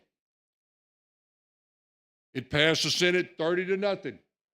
If they lose every single Democratic vote because they don't want it, it passes 25-7 or something. It doesn't matter. It doesn't matter. You got 3 days left next week. Maybe 4, right, Mr. Speaker? Maybe 3? All right, 3. That's fine. 3. You can get a bill concurred with or disagreed with, and we go to conference committee. It doesn't matter to me. It doesn't matter to me. Let me talk to you about one more thing real quick, and I'm going to offer this amendment. Every single time any one of you offers a local amendment, a local bill, I vote yes. You know why? Because I want you to decide what you do in Etowah County, Lee County, Tuscaloosa County, and every other county in this state. I vote yes. You look up on that board, and when you see the word Hill and a local bill, you're going to see a green light come on. This is local to me. This is important to me, and this is personal to me. It's very, very important to my constituents. It's very, very important to the city of Moody.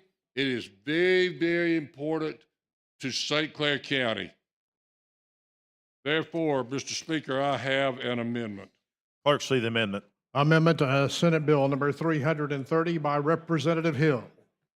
Chairman Hill, you care to explain your amendment, please? I'd be delighted to. Whatever you want it, Jim. Yes, sir.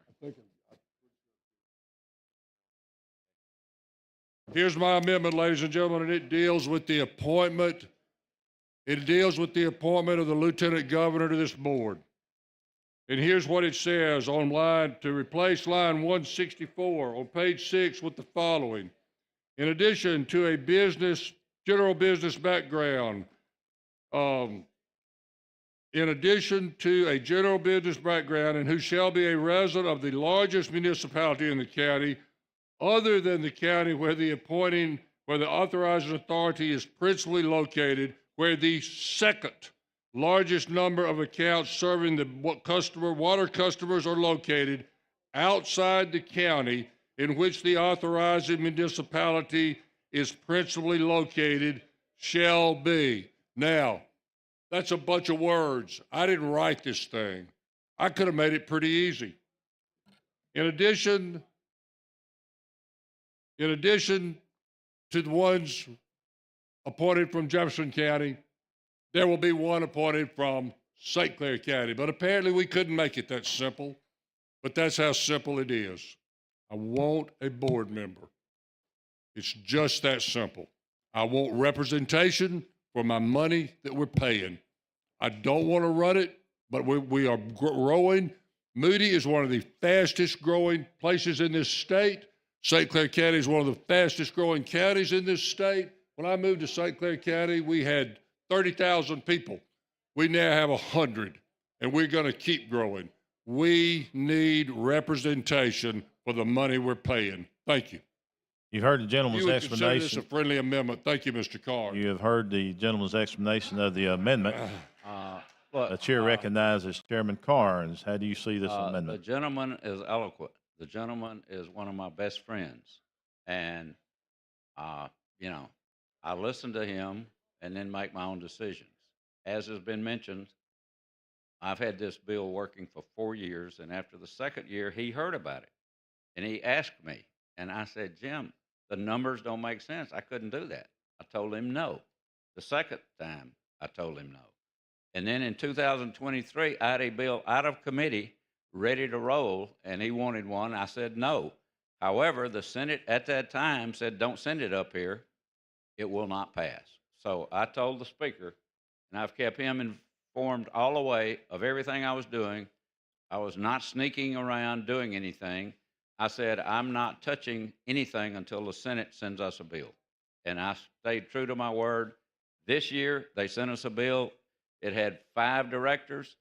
As I said earlier, I spent a lot of time negotiating. I didn't want to, but we went from 5 to 7, and that was the agreement, and that's what prompted the 30-0 vote.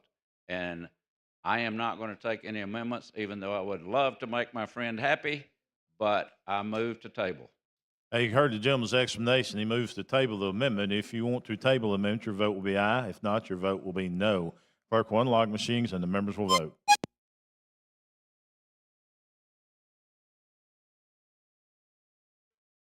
Clerk will lock the machine and record the votes. 54 ayes, 38 nays.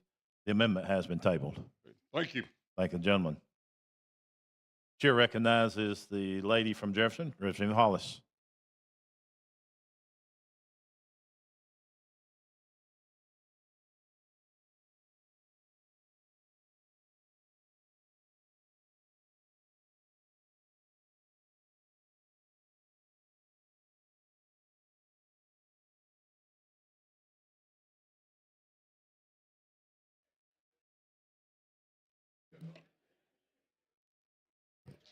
Thank you, Mr. Speaker. Would the gentleman yield? Certainly. Okay, Mr. Carnes, Representative Carnes. Yes. I would like, what motivated this bill? I think what motivates it is so many elected officials have been getting so many complaints, and I'm sure some of yours have too, about the quality and the price of the Birmingham Water Works. So, but yes, we do get complaints, but how would a new board help with the complaints? What can they do that the board now is not doing? What would be the difference between the I two? can get into details. It'll be embarrassing, but I can tell you.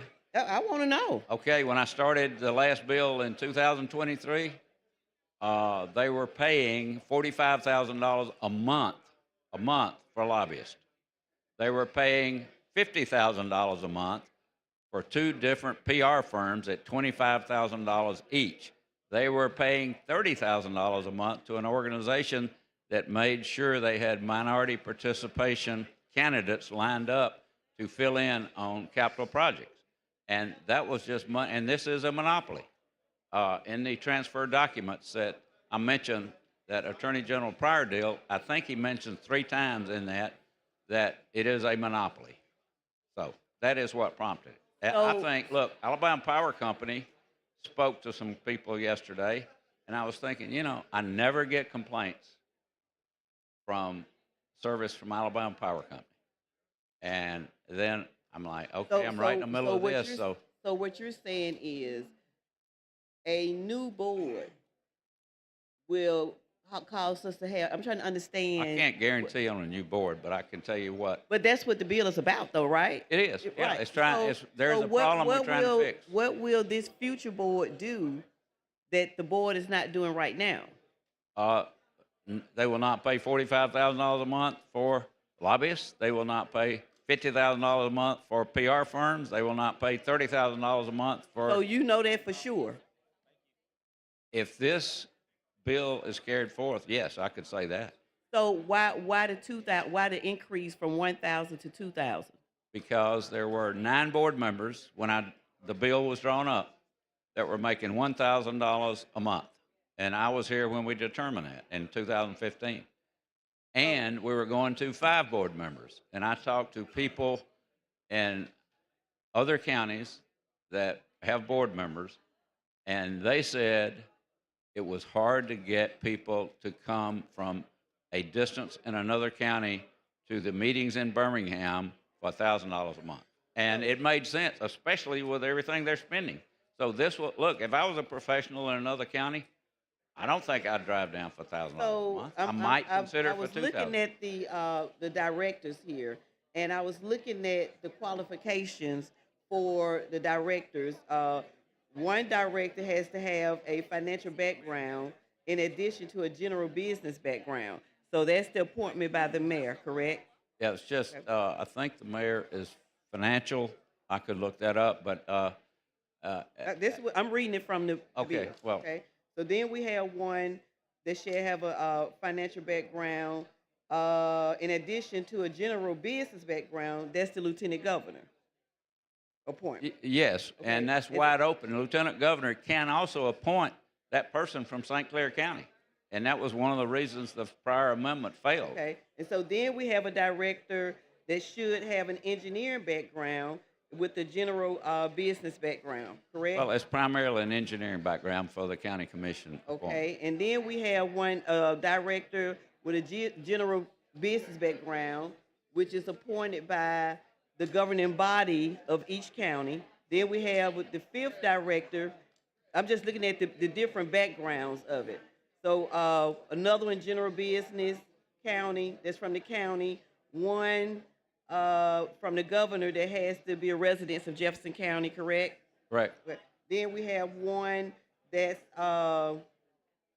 who shall be a resident of the county in which authorized municipalities. So I guess my question is, looking at all of this and looking at the background of who can qualify as a director, so you could be appointed. Sure. Okay. Yeah.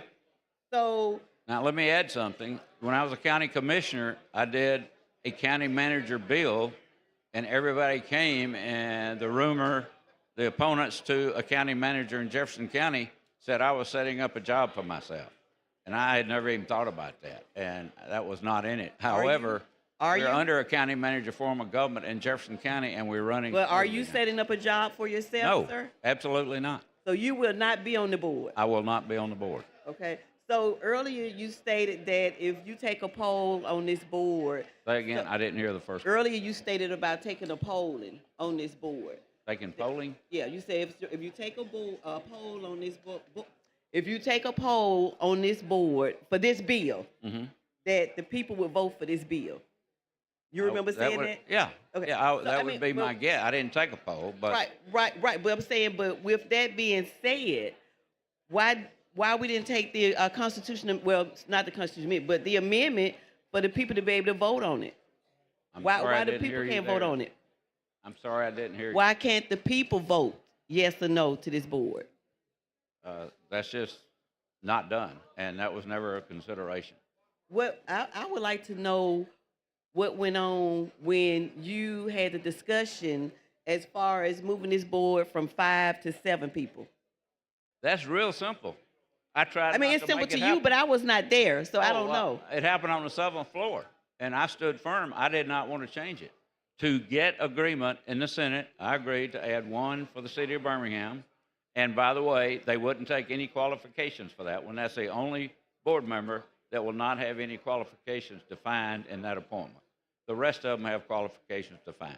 And I agreed to take one from the governor to be in Jefferson County. And that was not mine. That was the basic. I was one House member among about 15 people that were part of the Senate leadership. So let's take, for example, the city council or the mayor, they can reappoint a person that's on the board now. They can, but they've got there are term limits that are in the original 2015 statute. And that says if you come in and serve a partial term, you still can serve 2 full terms. And all that is still. So basically, they can reappoint. Yeah. But it still determines on the term, it's if their still term term is over with, if they have served per this bill. Yeah, but if they are on there, they can, if they serve one term, they can finish that term and then serve one more full term. So basically, the mayor, Or if city they're council, serving a partial term, they can serve 2 full terms. right, but basically, the mayor, the city council, the commission, they can reappoint the people that's already on the board. Yes, yes, but they can reappoint the ones they've got also. Okay, thank you. Okay. Chair thanks the lady. Chair recognizes the lady from Jefferson, Reverend Moore.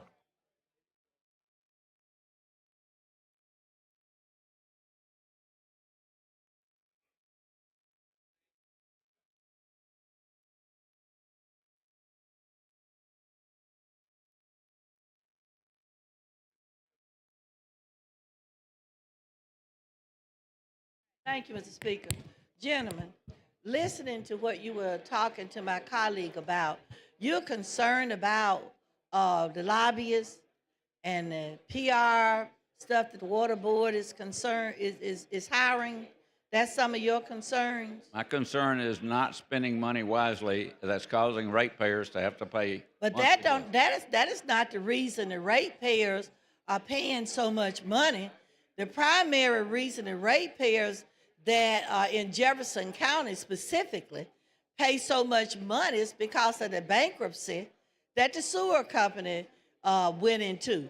And if you look at everybody's water bill, the majority of our water bill is attached, is increased by that bankruptcy that the Jefferson County sewer system had to go through. But nobody said anything about that. And I wish I had bought a copy of a water bill so the people in this body would understand that when the Jefferson County went into bankruptcy and the people who owned their debt, when the settlement in the bankruptcy was that for our meters, depending upon the size of the meter you went, The bankruptcy court allowed them to give them periodic increases just on the size. And the size is usually based upon how many bathrooms you got in your house, your laundry room, your kitchen, and all of that where water comes from. That part was added. Not only that, but prior to them, and the reason they went into bankruptcy is because they ended up in a scam and made some unsecured loans that they couldn't pay off. And when they went into variable rates on the loans that they made, the rates went up higher than what Jefferson County could pay. That's the major part of all of our water bill in Jefferson County. You know, I'm one of the people that not only protested that, but went to court on that, and the fact that our sewer rate determines what our water bill is. And even during that protest, in order to reduce our water bill, we also suggested that the water and the sewer be separated so that the citizens can understand where the increase was coming from. The increase not coming from the lobbyists and all of that.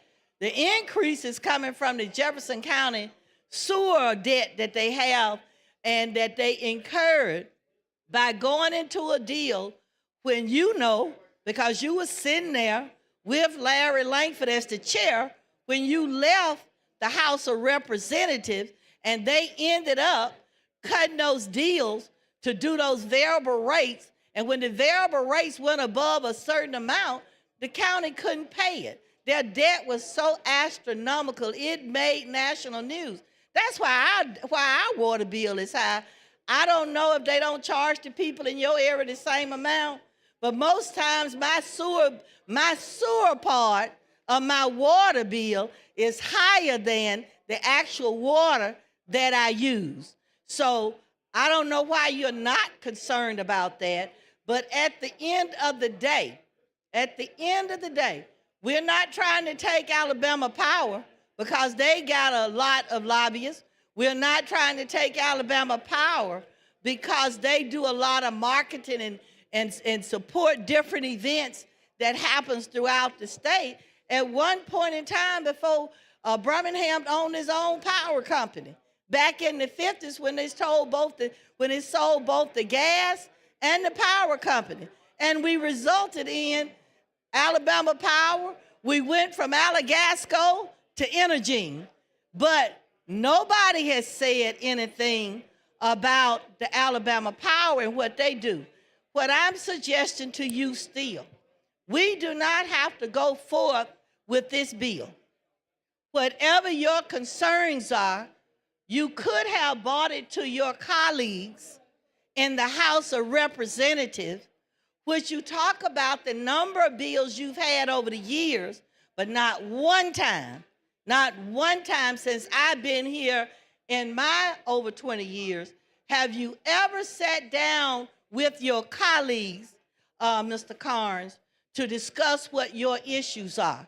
And I think that's, in my opinion, one black woman's opinion, that's just disrespectful of your colleagues sitting here. Then you come and you wonder why we are upset. We have served together all except the time that you went to the county commission. We served here. I've never been to the point that you couldn't have come to me or any other representatives in the state, in the House of Representatives, and say, I got a problem. I ain't never seen that. Not from the senators who have sponsored these bills. They have never sat down with those of us that represent the inner city of the city of Birmingham. They've never come to those of us that represent the Adamsville, that represent the Bessemers and any other part that get water from the city of Birmingham. And I think that for this body to say it's okay that you don't talk to your own colleagues about a situation, I think we could work it out now. And we could work it out because there is no guarantee that just because you got engineers and architects that go on there, that they know anything about water and water management. There is no guarantee that the price of the water is going to go down, because as long as the sewer going up, our water bills will never go down. So your problem is, what do you do to make sure we reduce the sewer rate? You know, between 1901 and 1906, when the state of Alabama allowed every water company in every county to pair up with those county sewer systems and have one bill. Birmingham and Jefferson County are one of the fewer counties in the states that did that. But you can guarantee, and you know for yourself, when you look at your water bill, that the majority of your water bill is because of all that debt we are required to pay down for the sewer problems that the county has had in the past. So to say that that's because of the lobbyists and the marketing they do is not the truth. The truth of the matter is it's because of the sewer part of the water bill that we deal with. Having gotten that out, I still want a better understanding of this public corporation you say we sold the water system to. Who is the chair of that public corporation that we sold the water to? Can you give me that person's name? Right now, it's the appointed person from the mayor's office, and they elected the chair of the board. No. Who is that didn't The happen. CEO is Mac Underwood that the board appointed. We've had several CEOs. So who is the chair of that public corporation that we sold the water to? I was in court when Judge Haynes, the citizens of Birmingham, protested the selling of the water board itself.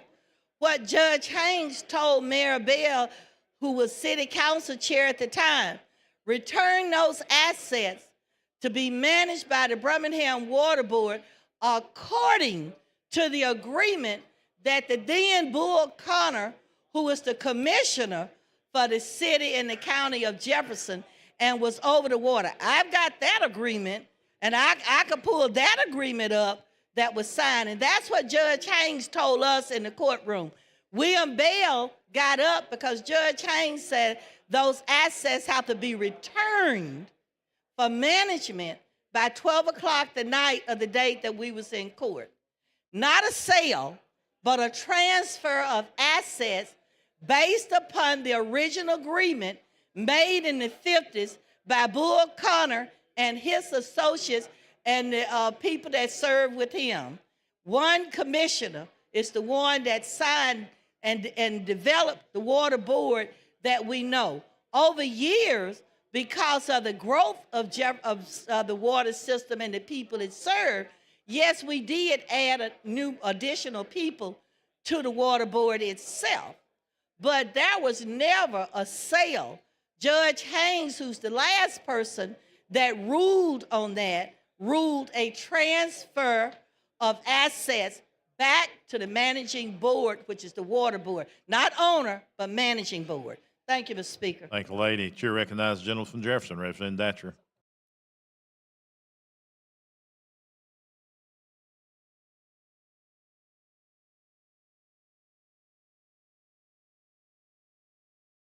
Thank you, Mr. Speaker. Would the gentleman yield? Yes. Good morning, Mr. Carnes. How are you, Mr. Chairman? Doing well. How did we get here? I think if you've been listening, you would know. Sorry. Oh, well, I guess I ain't been listening because I don't know how the Waterworks Board ended up in all these areas anyway. How did Birmingham end up extending its water service to these areas? The problem we're facing about this board is because of the service and the quality and the price. So I guess you didn't hear me. That was not my question. My question was, how did Birmingham's Waterworks Board end up serving all these communities? Did we ask to extend our service, or did they ask us to come into their communities? I wasn't there, so I can't say. You've been around, Mr. Carnes. I'm not going to call you an old man. I'm just saying you've been around, brother. How did Birmingham end up extending its service into those communities? You know, I mean, it was a process. And I might add that the customers paid for everything that is in the water system. If the customers had the ability to pay, they would have asked us to come in the first place. They didn't have the capacity to build their communities, to send water to residential neighborhoods and to retail and to schools. If they did, they wouldn't have needed Birmingham. Would you agree? I would say that sounds reasonable. Right. So we were invited into there. these communities. Right. We were invited into these communities. I wasn't there. I mean, all I've got is the facts as they stand right now, and I can talk about those till midnight. Well, we were invited there. And now the folks whose communities that we built, our resources, our dollars from Birmingham, built these communities. It's like me showing up at Walmart and asking to be on their board of directors after shopping there. These folks are, you just said something to the venerable Judge Hill. The numbers don't make sense. When you denied him a seat on this board, you said the numbers don't make sense. Well, here are the numbers, Mr. Chairman. 92% of the customers are in Jefferson County. 41.7% of the customers are in Birmingham. So shouldn't the board reflect those numbers? If we're so focused on numbers making sense, shouldn't the board reflect those numbers? Look, the board. This is your logic. The board is what it is, and I had a 5-member board that I agreed to, and the mayor had one, and the county commissioner had one. And the Senate changed this and got a 30-0 vote. I'm very fortunate and blessed to be elected to District 52. I don't know what happens in the Senate. Don't really care what happens in the Senate. You gave your logic to Judge Hill, and I'm just asking you to be consistent. Let me tell you a little more about the logic if you want to hear. Well, you said, no, you explained it. You said the numbers don't make sense. Judge Hill's group represents approximately 1% of the customers. 1.7%, that is correct. And Shelby County represents 6%. And what does Blount represent? Blount is a very small percent. Right, they get a vote though, right? In 2015, Blount got appointed to the board because 592. everything that went on in 2015. They have 592 customers. That's fine. And they get so where's the consistency in the numbers making sense? The consistency is getting together with everybody that is knowledgeable, that understands the problems that are being faced. And I understand them because, as mentioned by Representative Moore, she didn't have her facts totally straight. I was not there when they did the bond issue, the $3.2 billion bond issue. I came 2 years later. And when I saw that, I was kind of appalled because the sewer system's been mentioned, so I'm going to give a little oversight on that. Do I get my time back? What happens with that? No. You ask the questions, I'll answer. I didn't ask you anything about the sewer system. Okay. Because I can tell you this about sewer. The Birmingham Waterworks Board collects that sewer bill every month. For $15 million a year, yeah, they do. That's right. But how much do they remit back to the county? I don't. Tens, if not hundreds of millions of dollars. Right now, $15 million a year is absolutely almost caused Jefferson County not to be able to refinance because of that.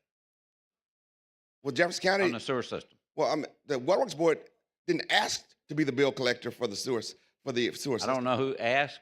I know when I was there, the county asked. It was about $3 million a year, and now in 2025, it is $15 million. I guess that's a good job if you can get it. But what we do know is that the settlement, the Waterworks settlement, the sewer system settlement, locked in rates for District 1 and District 2 of Jefferson County for the next 40 years. Those bills are going to increase by 3% every single year. So when people are complaining about their water bills, oftentimes they need to reflect on what happens with Jefferson County and that bill. If you'll look on page 7, line 171, I do want to get a little clarity on the directors because I think there's some ambiguity in the number of directors that have been appointed. 172 says, one director who shall have a general business background shall be appointed by the governing body of each county in which the regional board owns a major reservoir located principally within that county. What county is that, Mr. Chairman? What page? I'm sorry, page 7, starting 171 through 174.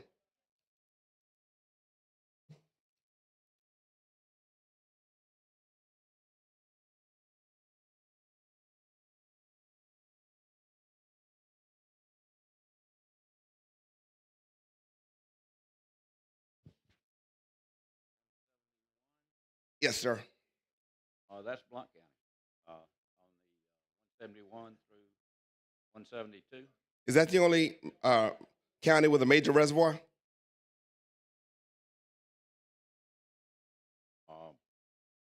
The bill was written that way with outstanding lawyers from Jefferson County and our outstanding legal department here. I am not a lawyer. I am a recovering bureaucrat, so I would defer to them on part of that. I'm not a lawyer either. So, but I do want to understand what counties have reservoirs. And if you tell me, are you telling me that Blount County is the only county with a reservoir? And I can tell you that it's not. So there are other counties that have reservoirs in this footprint.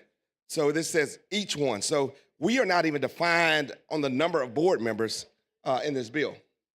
Because multiple counties, more than one county has a major reservoir located principally within that county. That covers that in another part of this bill, I think. I don't think it is, sir. We spent a lot of time on that with some other fine lawyers from other places as well.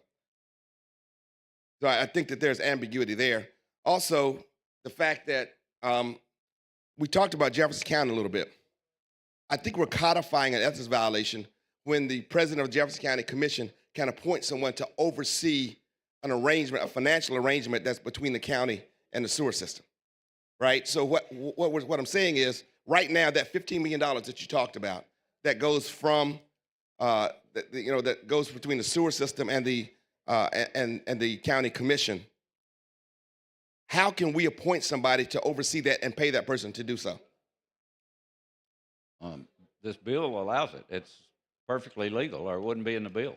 Well, I think quite often we talk about ethics, and I think we're codifying How and would we motivating. let 6 board elections do everything up until 2016?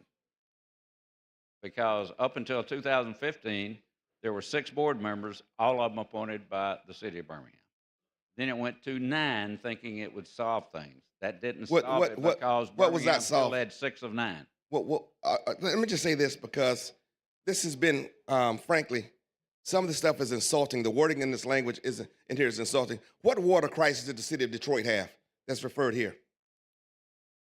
I didn't understand. What water crisis did the city of Detroit have that's mentioned here? I know that one thing, that when Jefferson County went bankrupt because of the sewer system, we were the largest bankruptcy in the history of the United States. Absolutely. However, What water crisis did Detroit have? You've asked me a question. If you want me to answer, I will. It's pretty quick. Okay. About 3, maybe 4 or 5 years later, the city of Detroit went bankrupt for 3 times what Jefferson County went. That's a water crisis. I was talking about water crisis.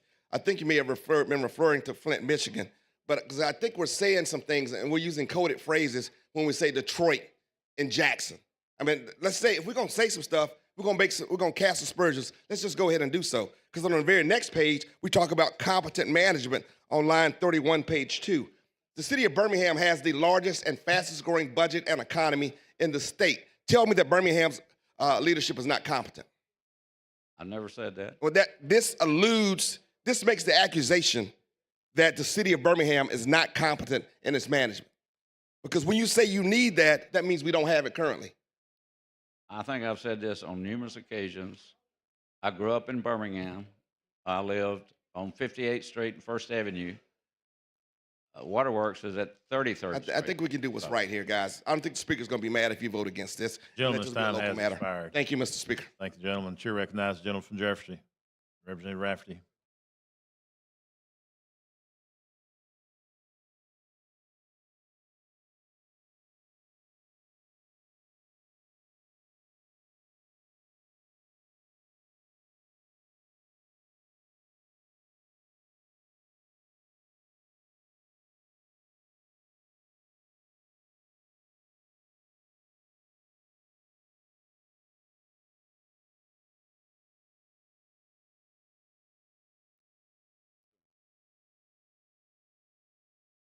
All right, thank you for the recognition, Mr. Speaker.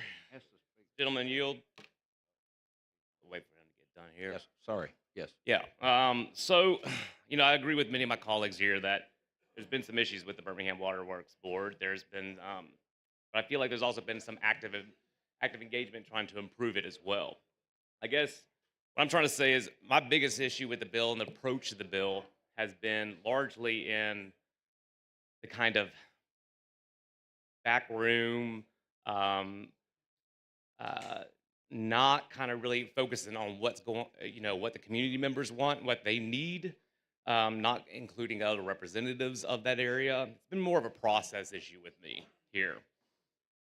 But I heard you say something just a bit ago, talking about exactly, this will lower rates. Is that sorry. correct? I didn't understand the phrase. I'm sorry. Oh, I think I heard you earlier talk about how this will lower rates. And that No, I said it would control rates. I didn't say lower.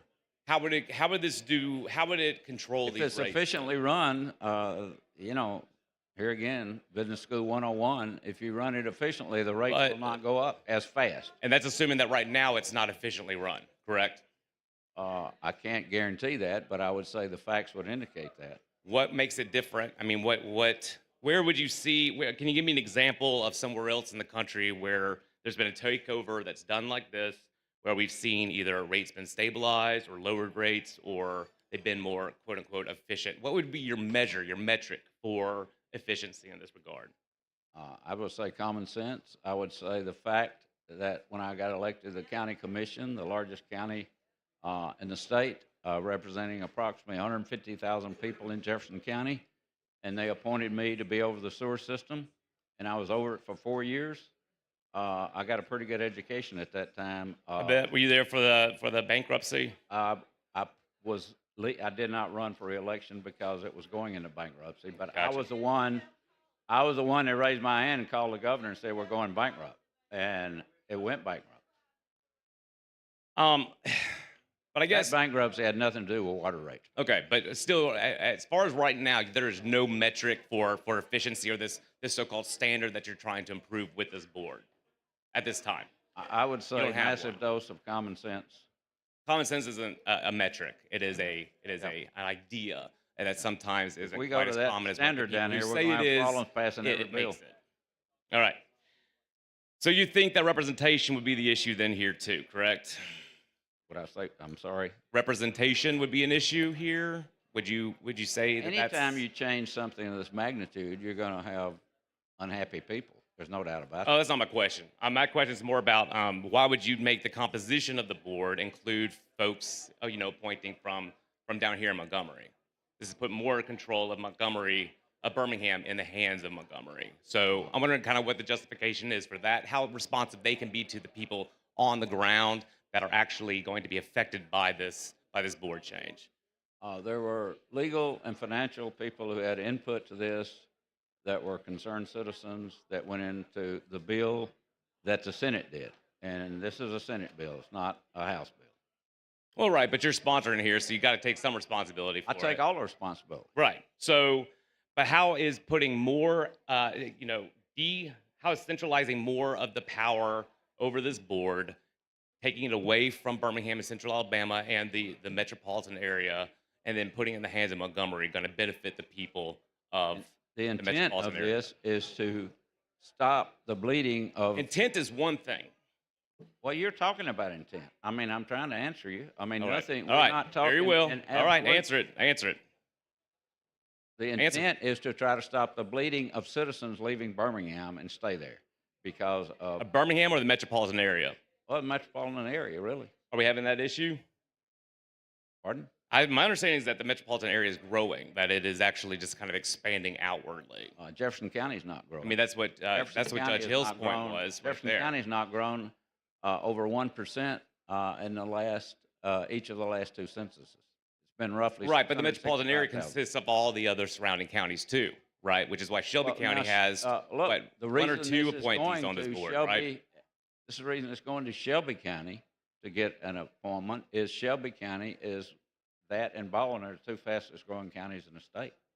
And But you didn't imply. Well, I think I don't want to rehash kind of what's already been what's been hashed up here, but I know that that's exactly what Judge Hill's logic was, and that you asked to table that amendment. So, but you mentioned that that there was a prohibition. Is there a prohibition that's specifically mentioned in this bill that would prohibit, spending on lobbyists or public relations? Can you point to that part of the bill specifically? No. The board would have be a board. I mean, this does not micromanage the board. And as I said earlier, the board. Where is the efficiency coming from? That is what I'm trying to get clarity on here. If you have perceived problems, there are people that will try to get it in a better position. and I think that is the How would restructuring the origination board help of this accomplish bill. that more than just holding the current board more accountable? We've tried that, and it hasn't worked. I'm sorry. How have we tried that? Maybe walk me through how that's gone. Through public outcry, through people complaining constantly. Okay, through so somebody coming to if my nothing door changes 2 and years there's ago, the service is knocking not on my door at improved, home, if the complaining service about does not improve and there's nothing changes here with this new board, do you agree to come back to the table and actually have the whole people here to actually sort out through this process at that point? I agree to keep watching for the best interest of the citizens of the area that I represent and for the general metro area.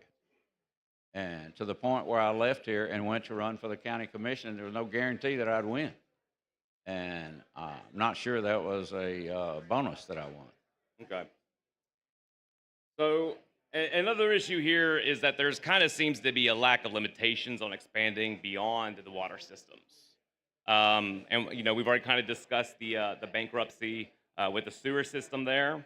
Was it the omission of the sewer system's limitations intentional or kind of overlooked? And did you consult with kind of Jefferson County Commission about this, any potential sewer system implications here? You're talking fast. I appreciate that, but I'm having trouble catching every word. Okay. Did you consult with the Jefferson County Commission about sewer system implications of this bill? Because there's no limitations there's an omission, an auspicious omission of sewer system I limitations. never talked to the county commission about this bill. Okay. So these potential implications have not been fully considered then, correct? I'm sorry. So any potential complications with this bill have not been fully considered, particularly considering the Jefferson County sewer system. You know, I intentionally did not talk to the county commission, anybody that's the appointing authority of the first 5, and I certainly haven't since the second 2 were sent.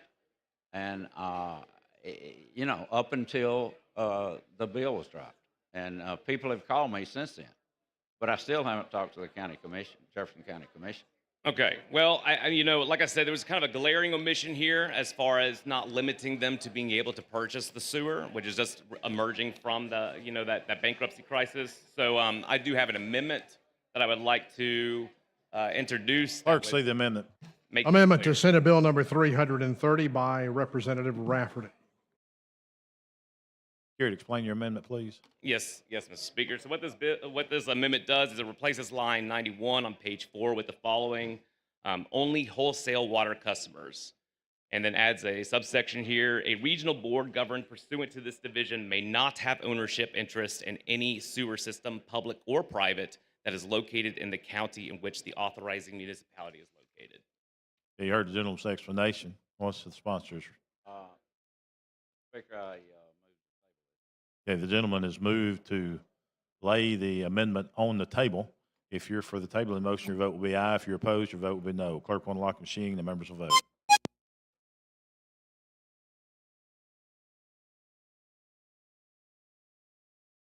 Clerk will lock the machine, record the vote. 69 ayes, 29 nays. The motion has been tabled. Right. Thank you, Mr. Speaker. Thank the Okay, gentleman. thank you.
Question for the body is passage of SB 330. Clerk will unlock the machine and the members will vote.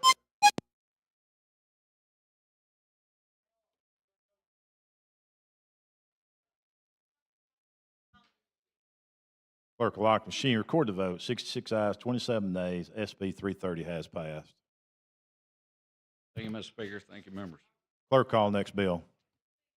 On page 54 of the calendar, Senate Bill number 322 by Senator Wagner relating to community development districts.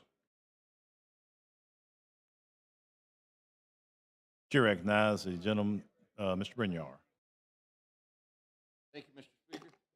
Members, this is SB 322 for Jabba Wagner and President Pro Tem Gudger. This legislation only applies to Coleman County.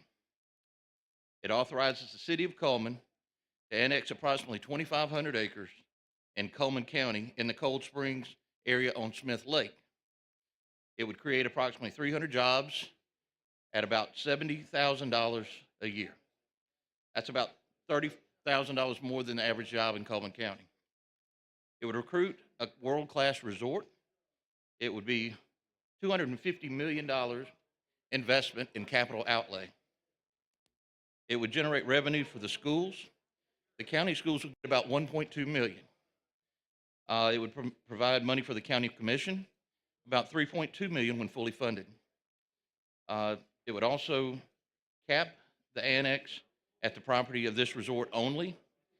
The legislation sunsets it June 1st, 2026, if the resort project has not begun. Memorandums of understanding are being prepared with community fire and rescue, coroner, and dedicated funds. So with that, Mr. Speaker, I'd call for final passage.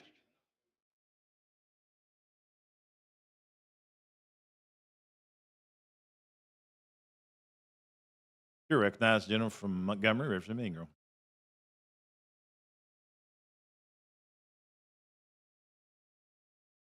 Thank you, Mr. Speaker.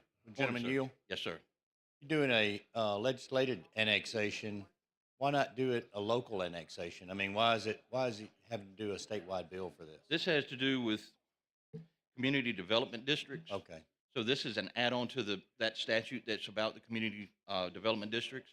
Okay. Already we have, I think, 16 types of community development districts that are, each one of them is for a specific site.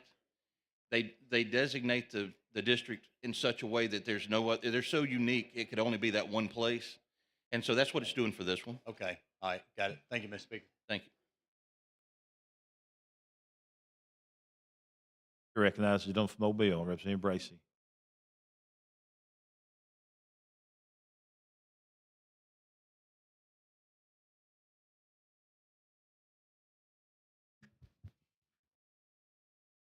Yes, sir. Hey, was the gentleman here? Yes, sir. All right, I was actually just trying to get an understanding, so I guess it would be difficult to stay completely germane, but I guess we can talk about your bill while he's looking up so I can get a clearer understanding of what just happened with the last procedural vote. So if you will, kind of tell me a little bit about your bill. All right, this is a bill for Coleman County. It's a Coleman County site that's going to become a new community development district. Okay. In our code, we have 16 other community development districts. Each one of them is specifically unique, and it goes through and it describes how many acres and the land and how it's got to have a river flowing through it from 2 different states and all kind of unique things for each one of the different districts, so that it couldn't be anything else. What this is going to allow is for this resort to be built. A resort? A resort on 2,500 acres, have a golf course. It'll have a country club. It'll be allowed. Coleman is a wet county. I mean, it is a dry county. The city of Coleman is wet.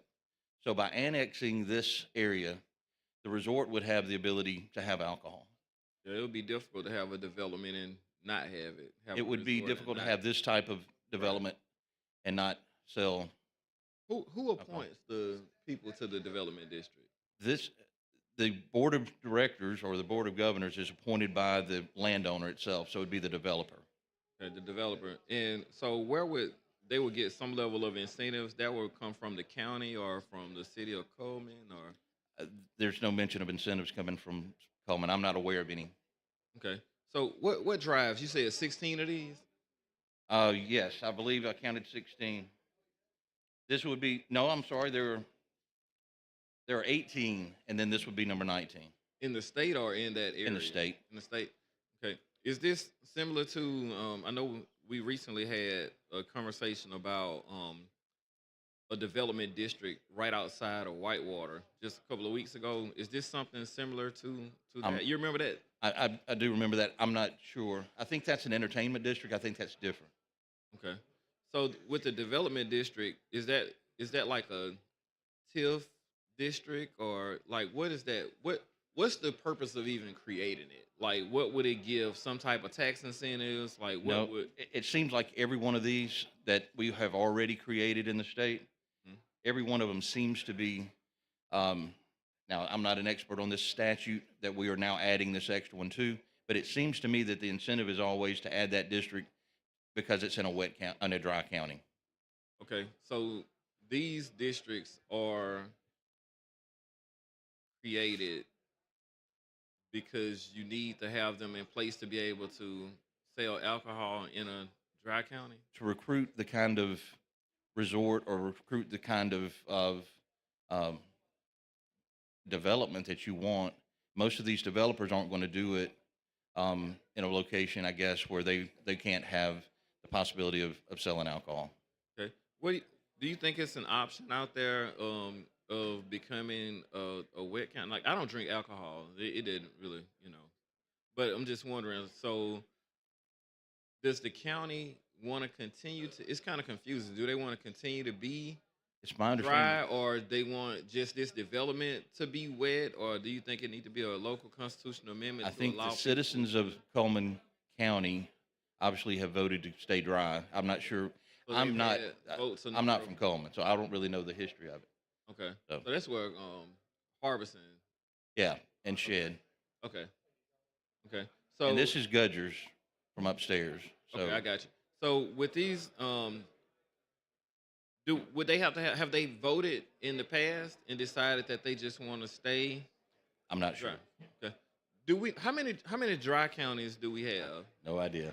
Okay. I don't know. But we know that the 18 of these districts are put in place because of the situations with the dry.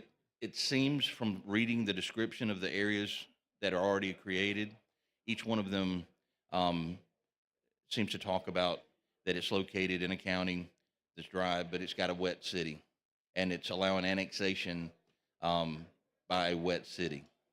Okay. So is this similar to like tribal land? Like, is certain things that you can do on certain types of land? Is this given some type of distinction? I wouldn't equate it to that because it's specific to that municipality. So whatever the municipality is doing when they annex this area, that's part of the city. Right. And I guess I'm asking because, on some lands you can do certain things, you step off, it becomes illegal. Correct. And it So sounds this- almost like that's kind of the case with this. The only difference, I guess, would be that it would be, we're talking alcohol instead of gambling. Correct. I mean, this 2,500 acres would be included in that district. So I guess at the golf course, there might be the ability to have beer on the golf course. They've got a country club with a restaurant. And so that would be a place where it could be sold. It sounds like a sweet plan. Is this like gonna create more of a destination type feel? And it's for on Coke? Smith Lake, so it would be able to create this nice resort on Smith Lake. So you got a resort. You're gonna have pools, golf course, Neighborhoods. lake. Yeah. So it sounds like a real true destination. Or who are we looking to target to pull to this destination? I'm not sure. Because usually when you make this type of investment into something, you kind of have like a target area. I know it's in the northern part of the state, so I don't know if we're looking to tap into the Pigeon Forge, Gatlinburg type tourists, or the. Seems like this is going to try to create an area that's got some very upscale houses, maybe even on the lake. And with the country club, golf course, I imagine there'd be houses built on the golf course. So it's probably it'd be a nice, it sounds like it would be a nice destination. But it's at least giving them that opportunity. The legislation specifically says it can't be used for gambling or a casino because Porch Creek just bought a couple of 100 acres. It's somewhere near this. That's what I was gonna ask you. It sounds almost like a resort that could easily be turned into something else. No, So I was gonna ask you about that. I didn't know that they had recently purchased some property close by, but it was that was my next question to ask. This has language that specifically says it can never be a casino or a place for gambling. Okay. It sounds like we may need to make an amendment for that language to make it where, I'm just saying amendment to make it where the possibility if the state ever gets into gaming, that it sounds like a perfect destination. Kind of like how we have a perfect destination, I feel like down in Mobile. Yeah. You know, it's kind of like you can catch the different corners of the state. It just seemed like something that would really be beneficial. If that ever happens, that might be an amendment that might need to be made at that time. So, Who's the developer? Do we have a developer? I'm not aware. Okay. So it's a lot of different pieces that's creating this. So you have the golf course, you have the resort, you have the homes. Is it It's one all going to development? be one developer, I believe. It's all coming under one development. I'm sure there'll be several. I would imagine there'll be several contractors under this one development. Yeah. So, and I guess I would think that we would have something in place as an incentive, like a TIF district or something that will help to offset something like this, because it should bring a lot of revenue to the state. And It's anticipated that it'll generate 1.2 million for the schools, the county schools there. It's also anticipated that it'll give the county commission 3.2 million when fully funded.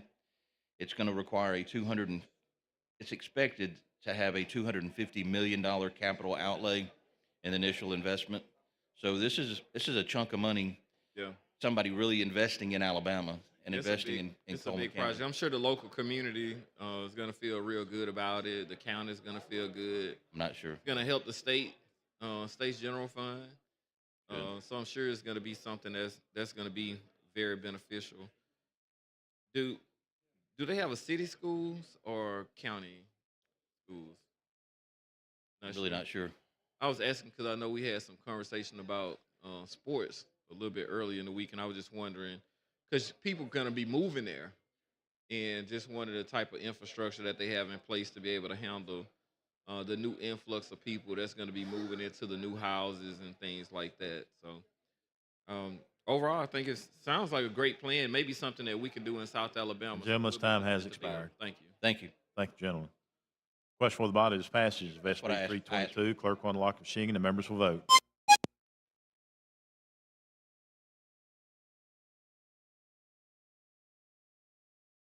Clerk will lock the machine and record the vote. 74 ayes, 0 nays. SB 322 has passed. Thank you, Mr. Speaker. Thank you, gentlemen. members. Clerk, call next bill. On page 52 of the calendar, Senate Bill number 279 by Senator Gavan relating to the legislature. Mr. Pro Tem, before you get started, I'd like to recognize a group in the gallery from Montesano Elementary, from Huntsville, and they have Abigail Lee Daniels. Representative Daniels' daughter is in that group. Let's give them a big hand.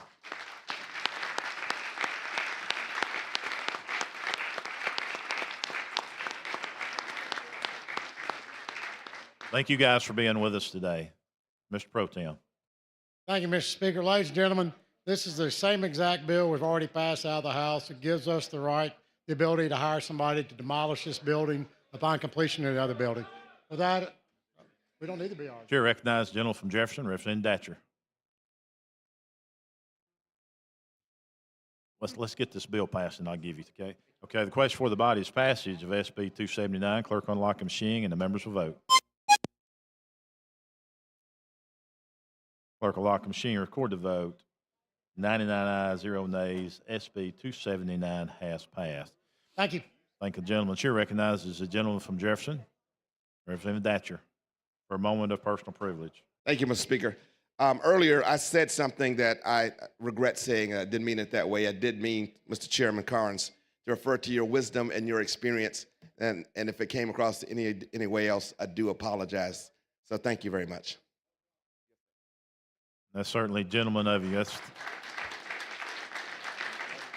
very professional and very gentleman.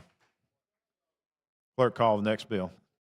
On page 36 of the calendar, Senate Bill number 35 by Senator Allen, relating to crimes and offenses.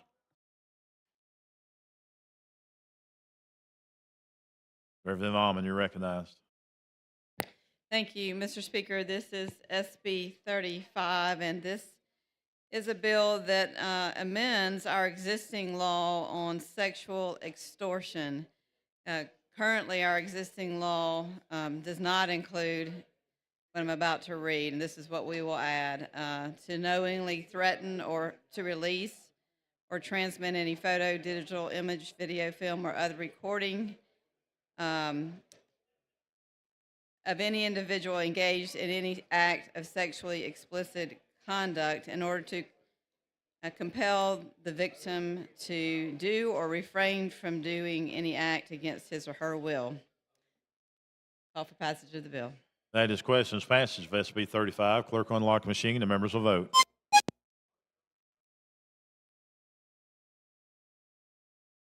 Clerk will lock the machine. Recorded vote 103 ayes, 0 nays. SB 35 has passed. Thank you very much. Thank the lady. Clerk, call next bill. On page 43 of the calendar, Senate Bill number 216 by Senator Chambliss, relating to the Employees Retirement System. Representative Starnes, you're recognized. Thank you, Mr. Speaker. Ladies and gentlemen, SB 216 relates to state employees' retirement system. Under the current provisions, correctional officers and school resource officers are eligible to earn $52,000 per year. I'm proposing to include retired fire medics, allowing them to return to service while also earning up to $52,000 a year. The state of Alabama is invested in their training, and we have an opportunity to tap into their expertise for the benefits of our citizens. Chair recognizes the gentleman from Madison, Representative Reynolds.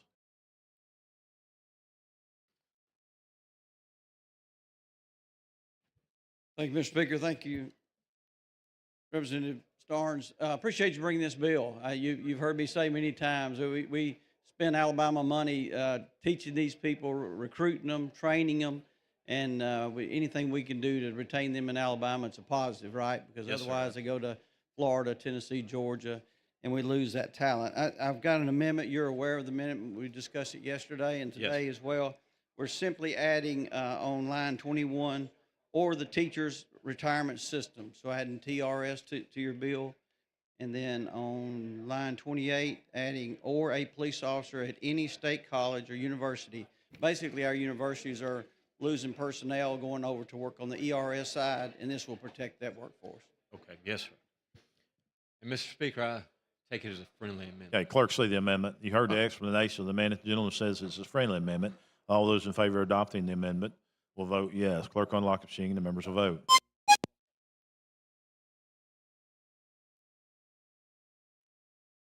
Clerk, lock the machine. Record the vote. 103 ayes, 0 nays. The amendment has been adopted. Representative Starnes. If no question, Mr. Speaker, I move for final passage. That is questions. Final passage of SB 216 as amended. Clerk will unlock the machine and the members will vote. Clerk will lock the machine. Record the vote. 103 ayes, 0 nays. SB 216 has passed amended. Thank you, Mr. Speaker, Thank and the thanks, gentleman. body. Clerk, call next bill. On page 36 of the calendar, Senate Bill number 174 by Senator Chambliss, relating to taxation. Chairman Lee, you're recognized. Thank you, Mr. Speaker. This is dealing with third-party collectors for cities, and in many cases, the cities do not make it clear of what specific taxes or fees or license, and what this does, it requires them to show or tell the Department of Revenue what fees they have. So when these third-party groups come in there, they will already know. It's kind of a witch hunt, and in some cases, what they're doing is they're sending a mass bill for all the businesses, and sometimes it could be $400 or $500. And rather than the businesses spend the money and the effort to try to kill that or stop it, they just send $500 charge. and this will eliminate that issue. That's just a couple of things it does, and it's trying to help the small business without being someone coming in and to just cost them money unnecessarily. Mr. Speaker, I move for final passage. That is questions. Final pass of SB 174. Clerk will unlock the machine and members will vote.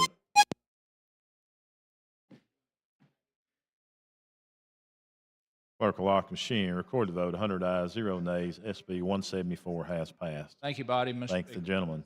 Clerk, call next bill. On page 55 of the calendar, Senate Bill number 304 by Senator Orr relating to the energy infrastructure. Representative Lomax, you're recognized. Thank you, Mr. Speaker. The Power and Growth Act will take a proactive approach to the state of Alabama for creating strong energy infrastructure. This will do this by creating the Alabama State Energy Bank that will be administered by SEDA, the State Industrial Development Authority.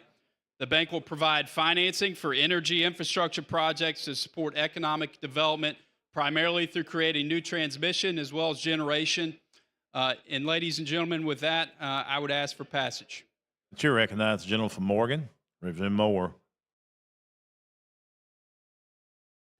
Will the gentleman yield? I will. All right, I think we've got an amendment here. Clerk, see the amendment. Amendment to Senate Bill number 304 by Representative Moore P. You care to explain your amendment, please? Yes, sir. So it will replace lines 212 through 214 on page 8 with the following.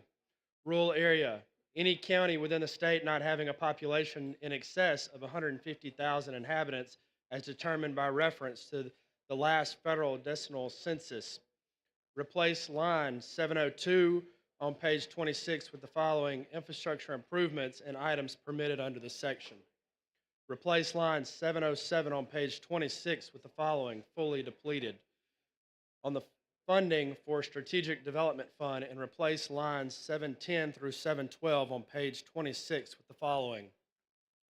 Senate's 50% shall be used for the infrastructure development in rural areas described in the section, and 50% shall be used for other energy infrastructure projects whenever located in the state in the event the applications are not received for infrastructure development projects in the rural areas in the fiscal years after September 30th, 2030 by the close of the third quarter of any fiscal year. The funds may revert and be used for energy transfer projects. You've heard the gentleman's explanation of the amendment. How does the sponsor view the amendment? Yeah, thank the gentleman. This is a friendly amendment. Okay, so we've used the friendly amendment. Question for the body's adoption of the floor amendment. Clerk will unlock the machines and the members will vote.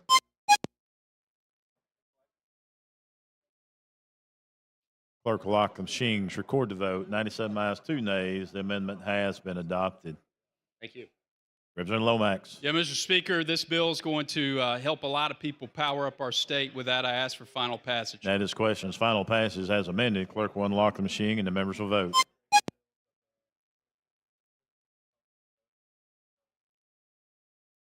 Clerk will lock the machine. Record the votes. 98 ayes, 1 nay. SB 304 has passed as amended. Thank you, Mr. Speaker, and thank the members. Gentleman. Clerk, call next bill. On page 56 of the calendar, Senate Bill number 313 by Senator Smitherman relating to the Alabama 21st Century Authority. Representative Lawrence, you're recognized. Thank you, Mr. Speaker, for the recognition. Ladies and gentlemen, this bill will actually provide the funding for the previous bill that was just passed. This energy funding bill would amend the code which governs the 21st Century Fund, and it would allow us to use the fund that not used for bond debt to fund the energy bank that was just discussed. So with that, Mr. Speaker, I move for the BR. For final passage, I'm sorry. Chair recognizes the gentleman from Hale, Representative I'm Travis. sorry. We do have an amendment, I'm sorry.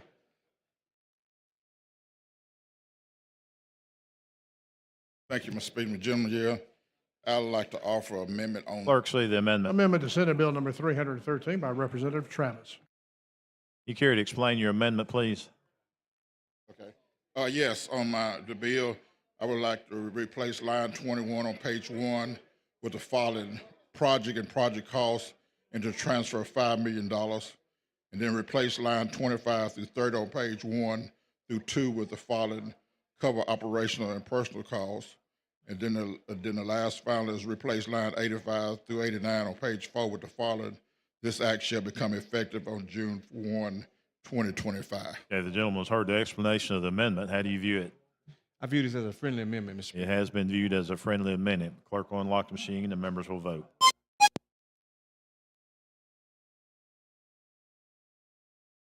Clerk will lock the machine, record the vote. 101 ayes, 1 nay.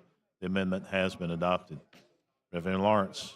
There aren't any further questions, Mr. Speaker. I move for final passage. That is questions final passage of SB 313 as amended. Clerk will unlock the machine. The members will vote.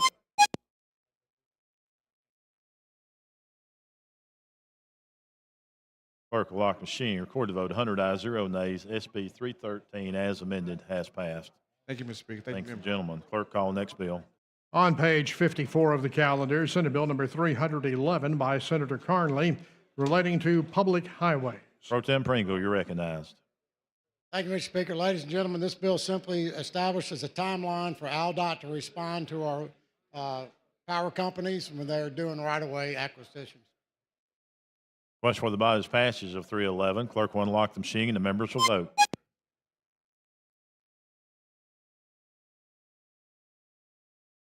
Clerk will lock the machine, record the votes. 100 ayes, 0 nays. SB 311 has passed. Pro Tem Pringle, you're recognized again. Thank you, Mr. Speaker. Ladies and gentlemen, if you did not make breakfast this morning and get your print of the new State House, we'll have them in the clerk's office next week, so you can go by and pick up your print. With that, having agreed to meet Tuesday the 6th at 1 p.m., I move the House stand in adjournment. All those in favor say aye. Any opposed? We are adjourned.